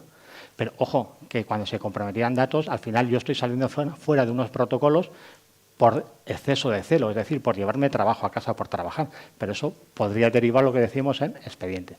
Y otra brecha sería integridad. Es decir, cuando alguien entra a mi sistema, puede borrar o modificar cualquier tipo de datos y no soy capaz de verlos. Es decir, si se me compromete un acceso a una plataforma de historia clínica, pues a lo mejor el malo se puede entretener en modificar los historiales. ¿Voy a ser yo capaz luego de dejar el historial como estaba previo o no? Pues si no soy capaz, tendría una brecha de integridad. Como decíamos, la Administración siempre suele ir detrás de la empresa privada. ¿Por qué? Porque es menos ágil, no por otra cosa. ¿Por qué? Porque la empresa privada defiende sus intereses patrimoniales. Entonces, estamos viendo que convenios de Telefónica, Mercadona y otras grandes están poniendo en los convenios colectivos de obligado cumplimiento que un fallo de ciberseguridad puede llegar a ser infracción muy grave. Una infracción muy grave puede dar lugar a un despido disciplinario. Es decir, un fallo tuyo que le dé perjuicios a tu organización puede acabar en un despido disciplinario, es decir, indemnización a coste cero, y está regulado. ¿Por qué? La empresa, yo entiendo que no quiere despedir. La empresa quiere concienciar y decir, oye, que tus riesgos me implican mis datos, me implican daños patrimoniales, daños de imagen, implican muchas cosas, con lo cual eso es lo que quiere. Por ejemplo, dispositivos de trabajo, tenéis allí en las oficinas donde estáis trabajando. Sí, ¿no? ¿Miráis correo electrónico allí en esos equipos? Sí. Es decir, o sea, yo tengo en mi móvil, pero bueno, lo miro también en el ordenador. Oye, no vaya a ser que me entre algún meme en el ordenador y haga un doble clic y pues lo ejecute. Y dice, ya Juan Carlos, pero es que el ordenador de aquí está securizado. Y es verdad, es decir, no se pueden utilizar, no se pueden instalar programas que no están puestos. Y decías, vale, eso está bien hecho. Ojo, que los ransomware no son tontos. Cada día evoluciona más, se queda latente. Es decir, oye, que yo no tengo permiso para cifrar, me quedo. No vaya a ser que vaya el técnico, se loguee como administrador, arranque el malware que teníamos y entonces se ejecute. Ya ha pasado, es decir. ¿Y eso de dónde viene? De ese correo personal que yo he descargado un fichero y lo he ejecutado. Con lo cual, temas vosotros también de suplantación, pues que os llegará un correo diciendo se ha caducado vuestra contraseña, por favor, renuévala. Pichas en el enlace, te lleva a una página suplantada, exactamente igual, te dice que la cambies, ¿vale? Ahí el malo hace una cosa muy chula, y es decir, te dice que la cambies y luego te lleva a la página buena. Con lo cual, ¿a ti qué te pasa? Que cuando tú pones la vieja, dices, pues me equivoqué, una letra, un número. A la siguiente vez cuela. Y eso que cuela ya le ha llegado al malo la buena. Con lo cual, el malo que está dentro. ¿Por qué? Porque no tiene doble factor de autenticación, usuario y contraseña. ¿Vale? Una vez que el malo está dentro, pues puede pasar como Mafre, año 2020. Alguien entra, está ahí y dice, bueno, pues un viernes a las 3 de la tarde, la gente sale de fin de semana, pues voy a ejecutar un ransomware. ¿Por qué? Porque la organización es más vulnerable. ¿Vale? Con lo cual, vemos que hay riesgos evidentes que podrían llegar a darse. Y ahora no, pero veríamos que al final ciertos tipos de riesgo podrían llegar a derivar con cualquier tipo de regulación, efectivamente, ese problema. Que tengamos problemas profesionales por haber causado un daño a la empresa o a la organización por no cumplir la normativa o la regulación en este sentido. Hablamos de cifrado y prácticamente voy a acabar ya en lo que decíamos, todos llevamos un USB. Decíamos aquí los que tenemos niños, yo tengo a mi hija que yo le doy un USB y desaparece. Es decir, digo, oye, el USB que te di la semana pasada, sí, bueno, pues es que lo entregué a la profesora, ha desaparecido. Ojo, si por si acaso se os da, es decir, si vienen vuestros hijos y tenéis un USB con información de trabajo, viene y le hace falta y dice, bueno, pues esto es obsoleto, ya no me hace falta. Selecciono y borro. Y toma, hijo mío, el USB. ¿Creéis que alguien sin conocimientos de informática podría recuperar la información de ese USB? Sin conocimientos. Sí, cualquiera. Cualquiera coge Recuba, que es un programa, lo que yo digo, de botón gordo, es decir, siguiente, siguiente, siguiente, se lo encuentra y lo recupera. Y si yo soy un malo y lo recupero, digo, hombre, Juan Carlos, abogado, no sé qué, expedientes, demandas, dirá, yo quiero dinero, yo no quiero una demanda obsoleta. Pues me podrá poner un correo diciendo, oye, tengo unas cuantas demandas tuyas aquí en un dispositivo USB que me he encontrado. Si doy cuenta a la agencia, te va a salir más caro. Con lo cual, hay, ojo, que eso existe. Soluciones, porque no me gusta dar problemas sin soluciones. Soluciones, cifrado, no con Cleopatra, ¿vale? Que estará. Oye, que aquí tenemos Veracris, una solución open source, es decir, gratis, de código abierto, que hace lo que dice hacer y no hace otra cosa, y me permite cifrar. ¿Vale? Yo no voy a cifrar un dispositivo USB entero, porque cada vez que quiera meter un fichero, tengo que estar descifrando. No es ágil, con lo cual no lo voy a hacer. Ojo, yo sí voy a cifrar una parte del dispositivo. ¿Para qué? Para esa información que yo sí quiera meter en ese dispositivo en ese momento, me lleve cuestión de 10-15 segundos y si pierdo el dispositivo va cifrado, con lo cual estoy seguro. Ahí tenéis herramientas. A mí me gusta Veracris porque es muy versátil. Funciona en Windows, en dispositivos Mac, en Linux, con lo cual se pueden intercambiar ese tipo de información. Y ojo, no sé si habéis utilizado WeTransfer. A tema personal, sí. Y en tema profesional, también, ¿vale? ¿Por qué? Porque no tenemos herramientas. O sea, resulta que tenemos necesidades, pero no tenemos herramientas. Con lo cual, ¿qué hacemos? Acudimos fuera. Y esos son riesgos. Hablamos de inteligencia artificial. Está súper bien. No sé si habéis seguido el culebrón esta semana de OpenAI, que han destituido al CEO, los trabajadores han dicho que si se va me voy, entonces ahora ha vuelto y dice que vuelve porque quiere rapidez. Da miedo, o sea, no sé si es verdad. O sea, dice, yo quiero rapidez y si luego nos come la máquina, pues a mí que me coma luego también la cuenta bancaria. Así que estamos un poco preocupados el resto humano. Ojo con la inteligencia artificial. No vaya a ser que yo mande algún tipo de datos de informe para que me haga un resumen. Que todo eso que yo estoy subiendo, si te lees la letra pequeña, que está en inglés, ¿vale? Te dice que los datos que tú subes, ¿vale? Se los come, se los queda. Ya ha pasado Samsung a nivel profesional, pues dijo un programador, oye, voy a ver si esto me mejora el código de la aplicación y subió código. ¿Qué pasó? Que alguien luego solicitó que se le generara código y se le generó el código de Samsung. Cuidado, que si nosotros subimos ahí datos médicos de clientes, a ver, va a ser muy difícil que tienen de la manta y saquen que soy yo, pero como hay algo que puedan hacerlo, ¿y quién borra eso? El dato. Ese es el problema. Protección de datos y privacidad en inteligencia artificial, cuidado. Están haciendo otras cositas que van a ser de pago, que va a funcionar muy bien. Es decir, esa tecnología yo me la voy a aplicar a mis ficheritos, a mis sentencias, a mis formatos y voy a conseguirlo sobre mis datos y no los voy a compartir. Lo voy a pagar, ¿vale? Pero funcionaría bien. Ojo con WeTransfer. ¿Alguien me puede decir una solución para mandar información de datos sensibles Juan Carlos, médicos? Necesitamos que vayas terminando. Vale, datos sensibles de protección a coste de clic. Es decir, ¿cómo puedo por WeTransfer a coste de clic mandar información cifrada? No con Veracris. O una contraseña PDF, y si no es un PDF, que son un volumen de datos, genero todos los datos, botón derecho, comprimo con WinZip, le pongo una contraseña y lo mando. Vale, pues con esto yo solo quería acabar por intentar de daros algún tipo de solución. Nada, siento haberme pasado.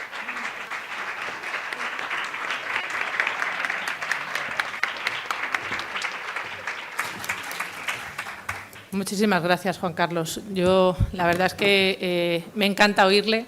Cada vez que le oigo, eso sí, me tiembla todo. Empiezo a pensar en todo el proceso que hago yo con la tecnología y empiezo a ver ataques de ransomware y de todo tipo por todos los sitios. La verdad es que creo que era algo necesario que es algo necesario que tenemos que incorporar a nuestro día a día. La tecnología ha venido a quedarse, ha venido a desarrollarse, nos ofrece una herramienta bestial a nivel de cómo mejorar la salud en nuestros pacientes, también a nosotros mismos, pero desde luego no está exenta de riesgos. Y bueno, los riesgos hay que oírlos y no hay mejor manera que conocerlos para poder prevenirlos. Así es que muchísimas gracias, Juan Carlos. Bueno, con esto yo podría hacer un pequeño resumen, pero creo que lo mejor es daros paso a vosotros. No nos olvidamos de los que estáis en vuestras casas, de ese formato virtual. Si tenéis alguna pregunta, nos la podéis hacer llegar a través de los compañeros de las TICs de nuestra gerencia. Y bueno, os doy la palabra si alguno queréis realizar una pregunta.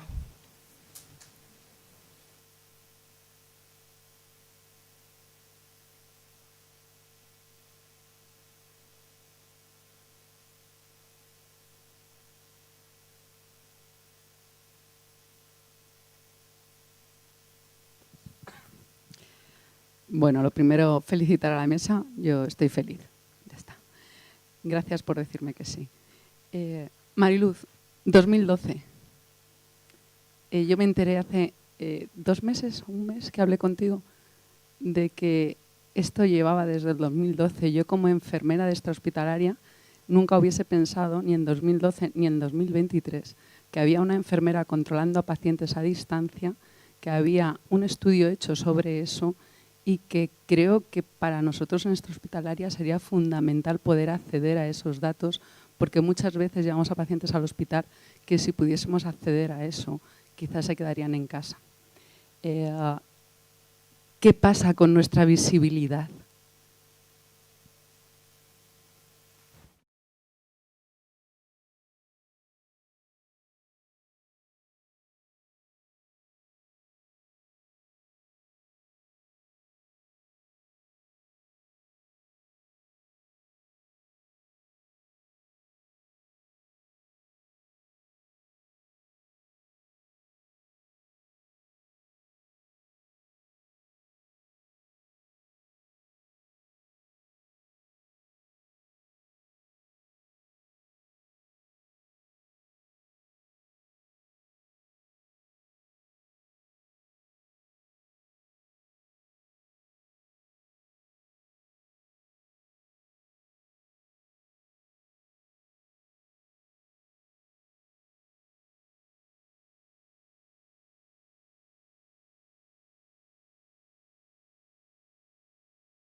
servicio de urgencia, pero sí podemos facilitar. Tú vas a un domicilio, tienes un paciente que se ha parado, que lleva un dispositivo, lleva un desfibrilador, me puedes hacer en ese momento una transmisión a través de los monitores que tienen en casa o a través del móvil del paciente, dependiendo del monitor que lleve, y lo vemos al momento. A lo mejor no te va a aportar mucho más, pero sí te puedo decir, ha tenido una fibrilación ventricular. No sé si ¿sabes? Si en vuestro caso, porque ya te digo que esto es un método más de control que de urgencia. O un paciente con un síncope que tiene un marcapasos, igual no te hace falta llevarlo al hospital, pues te puedo decir, no ha hecho nada, no tiene ninguna pausa porque lo veo, ¿sabes? Pero necesitaríamos la conexión y el dar a conocer lo que hacemos. Claro, ¿cómo me comunico yo contigo? El 58-153. Es la 8 a 3, consulta, ¿no? De 8 a 3. Quiero decir, Sí. fijaros todo lo que hacemos los Sí. enfermeros, fijaros todo lo que Sí, llevamos toda la jornada, y el problema que tenemos es que no estamos comunicados. Claro, y nosotros subimos el informe, como os he dicho, en el visor clínico. Si tenéis acceso al visor clínico, dentro de documentos digitalizados, ahí subimos el informe. Algunas veces se nos escapa alguno porque, evidentemente, a veces tenemos mucho volumen y no todo el mundo. Normalmente nosotros programamos 3 transmisiones al año programadas, aparte de las alertas, pero siempre subimos un chequeo completo de cómo está el dispositivo. Tú puedes saber si es un dispositivo de 2 cables, si es un dispositivo de un cable, si es un paciente que tú llegas a un domicilio, ha caído en FA y lleva un dispositivo de 2 cables, normalmente esos dispositivos hacen un cambio automático de modo, pero ese paciente habría que verlo, ¿sabes? Entonces, ¿que te puede aportar algo más? Sí. ¿Que es un método de urgencia extrema? No. ¿Sabes? Pero sí que se conozca, y sobre todo también desde primaria, que no llegues a un domicilio y te diga el paciente, no, aquí tengo un aparato, y te dices, ¿y eso qué es? ¿Sabes?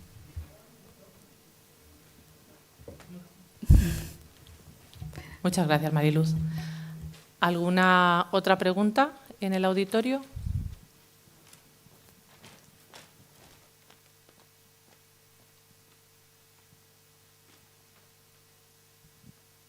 Hola, buenas tardes. Bueno, enhorabuena por la mesa, ha sido espectacular. Nos habéis dejado con la boca abierta a todos, cada uno en su rama.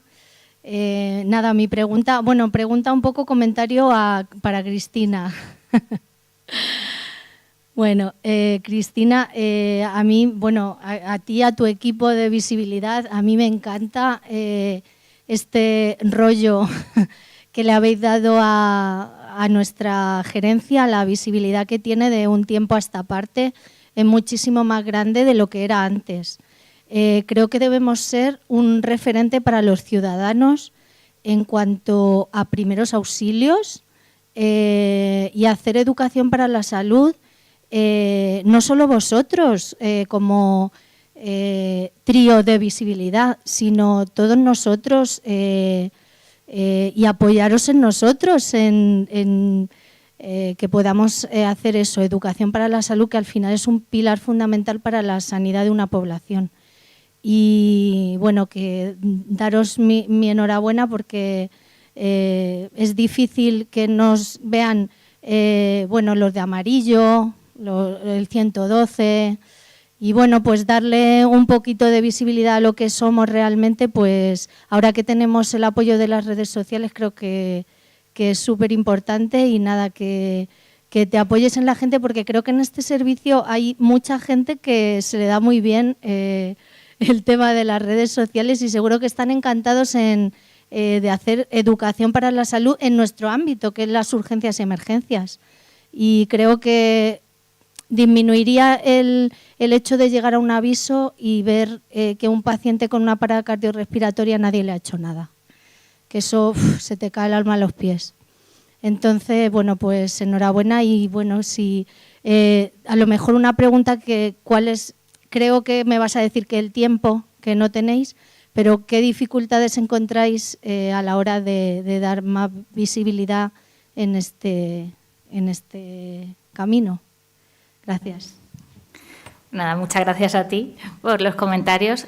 Por supuesto, yo he puesto ahí a los 3 que somos los oficiales de ese departamento inexistente que no está en ningún lado, solo porque tenemos firma en el correo ya nos creemos un departamento, pero del departamento forma parte mucha más gente. Quiero decir, por ejemplo, ya lo ha dicho antes Sonia, Alejandro está por aquí también y es otro más del departamento. Diego, cada vez que va a algún sitio nos está mandando 1000 fotos para que colguemos. yo se lo pido siempre a la gente, por favor, digo, mandarme cosas, es que hay veces que no nos enteramos, si hacéis una formación de no sé qué, mandárnoslo, pero efectivamente la gran dificultad es el tiempo, que yo al final pues tengo el trabajo que tengo, ellos son enfermeros de la polivalente, llevamos un año para hacer un vídeo, para planificar hacer un vídeo, porque si habéis visto el vídeo este es del urgente, pero bueno, nuestra gerencia también es del transporte programado. Teníamos intención de hacer un vídeo del transporte programado, de ver esos pacientes que van a diario a diálisis, a oncología y que los llevan a ambulancias nuestras. Una de nuestras grandes intenciones, efectivamente, es educación para la ciudadanía, pero nosotros teníamos un pequeño objetivo inicial antes que ese, que es como el gran objetivo, que era crear un poquito de sentimiento de pertenencia, que creía... Fíjate, al principio pensaba que no lo teníamos y luego me he dado cuenta que lo tenemos mucho más de lo que creemos. Lo que pasa es que es verdad que al ser una gerencia tan dispersa, que nos vemos tan poco, cada uno en su ámbito, pero se hacen muchas más cosas de las que creemos. Lo que pasa es que nosotros no nos enteramos o no nos lo comunicáis, o sea, que os invito a que nos taladréis con el WhatsApp y nos mandéis cosas para poder publicar, que nosotros, por supuesto, nuestra misión es eso, es visibilizar vuestro trabajo, al final.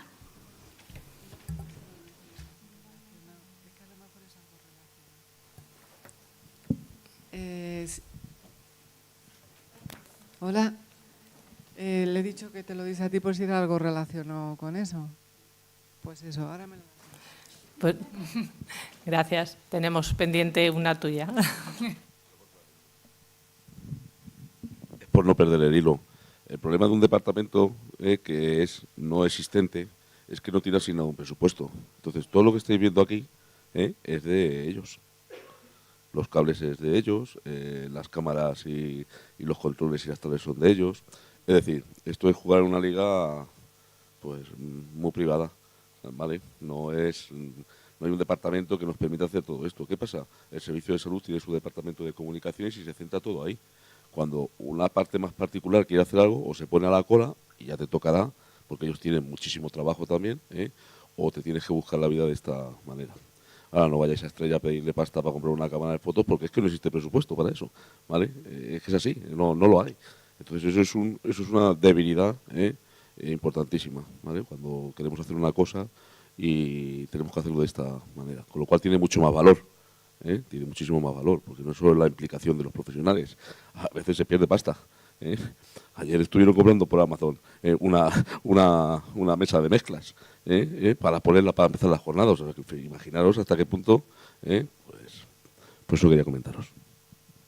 Ya te la paso, Nieve. Muchas gracias, Diego, la verdad es que en estas jornadas yo al menos estoy conociendo bastantes cosas que se están haciendo desde gerencia, de las que para mí eran desconocidas. Y bueno, pues efectivamente yo creo que pone mucho más en valor todo lo que se hace. Tenemos una última pregunta, por cuestiones de tiempo, ya va a ser la última, disculpad.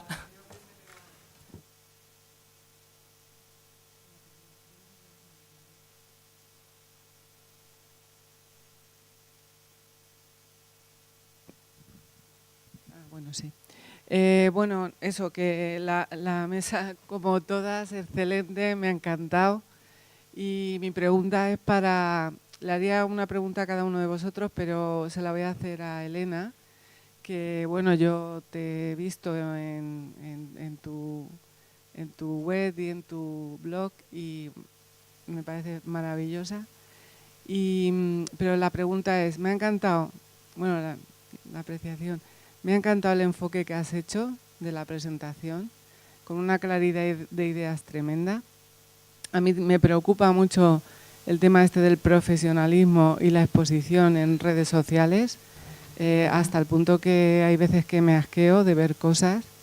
Ayer que estuvimos viendo el tema de la humanización, y yo creo que hay personas que tenemos sensibilidad con ese tema. La pregunta es que ¿quién es responsable o cómo se podrían evitar ese tipo de exposiciones en redes sociales inadecuadas? Pues tenemos un abogado en la mesa que no sé si está especializado en la parte de legislación, que podemos liarla subiendo fotos, pero el responsable es al final el que sube la foto.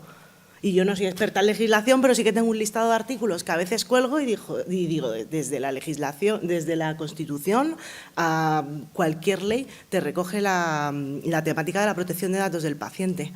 Entonces, por esa parte yo creo que cada uno tiene su propia, vamos, que tú tienes la culpa de lo que subes, pero hay legislación, pero no hay, que es lo que yo decía, algo ético, aunque han cambiado ahora estoy hoy parca en palabras, el Código Deontológico de Enfermeras del 2021 sí que recoge una parte de redes sociales, pero falta pues lo que tienen en América desde hace muchos años, unos códigos, todo bien escrito de lo que puedes decir, de lo que no puedes decir y de cómo defenderte, porque también hace falta, imagínate que nos denuncian por cualquier cosa y digo, es que yo eso lo puedo decir como enfermera, que también sirva para nuestra defensa. Hasta que eso no esté escrito, y en España no está todo en el aire. Entonces, claro, a mí me puede denunciar mi hospital si trabajo en la privada porque he sacado algo, sí, porque es la privada, pero en la pública, que no hay nada escrito, pues cualquiera puede subir contenido.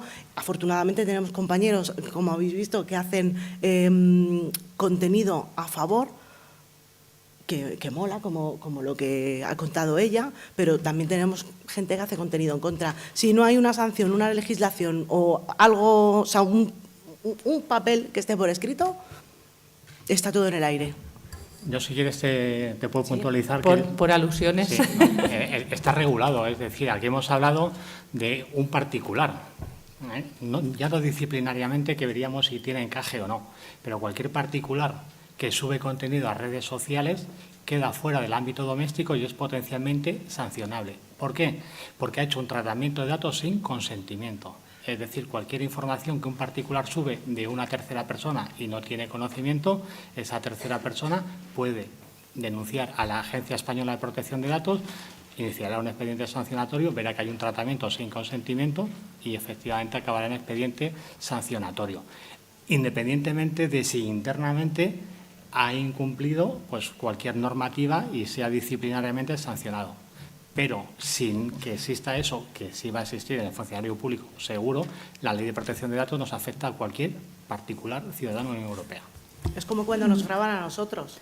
Es que no quiero que me graben. Si ese vídeo no va a salir de ningún sitio, en el momento en el que lo pase por WhatsApp, aunque tú no te hayas enterado, ya ahí ya está el incumplimiento del ámbito público. Y esa es la clave de los vídeos, tanto cuando nos graban como cuando grabamos.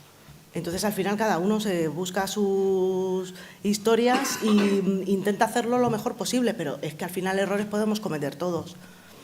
Y estamos un poco vendidos.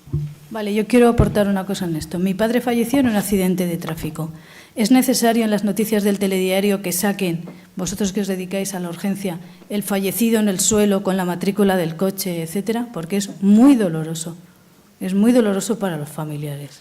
Entonces, hay una catástrofe y sacan la cabeza cortada, el brazo cortado. Es que creo que es innecesario. Por eso es tan guay lo que hace en la ponencia de Cristina y que os dediquéis como, o sea, es que al final como que todo encaja, ¿no?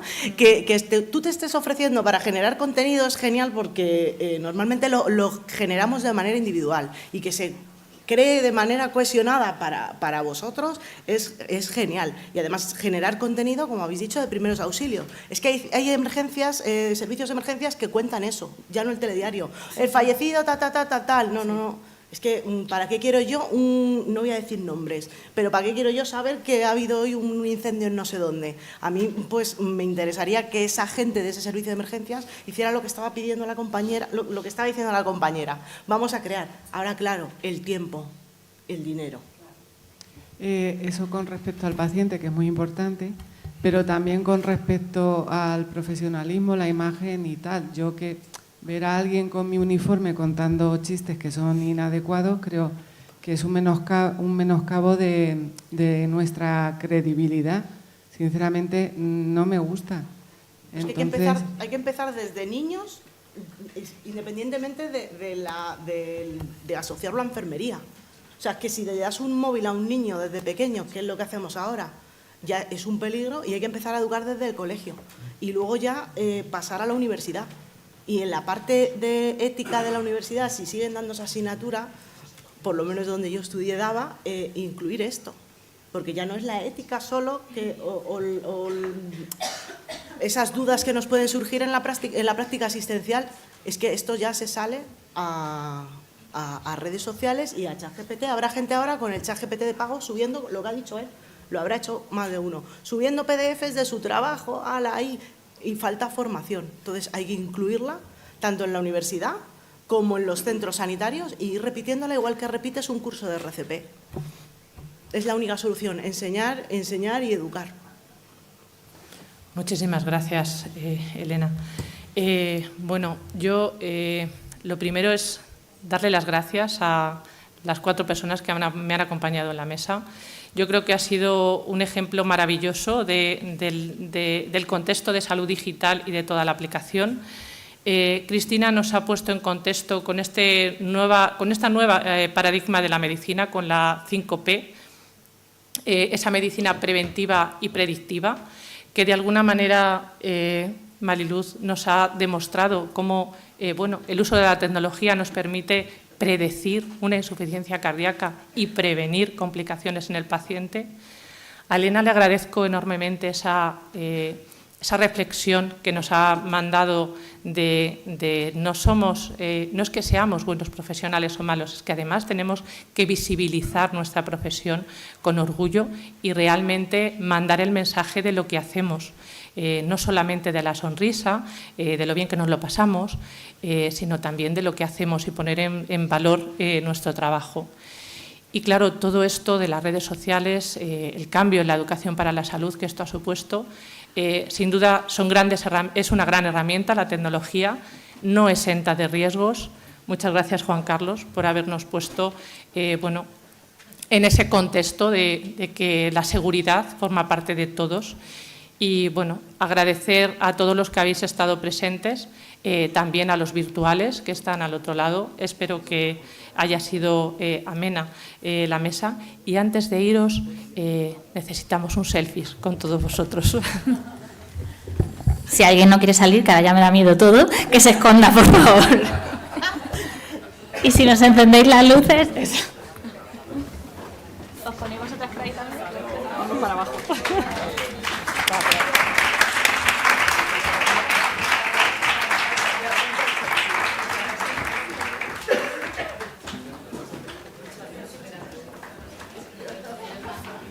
Podéis salir, vosotros también. ¿O poner, salir? Bueno, pues nada. Una, dos. Perfecto, gracias.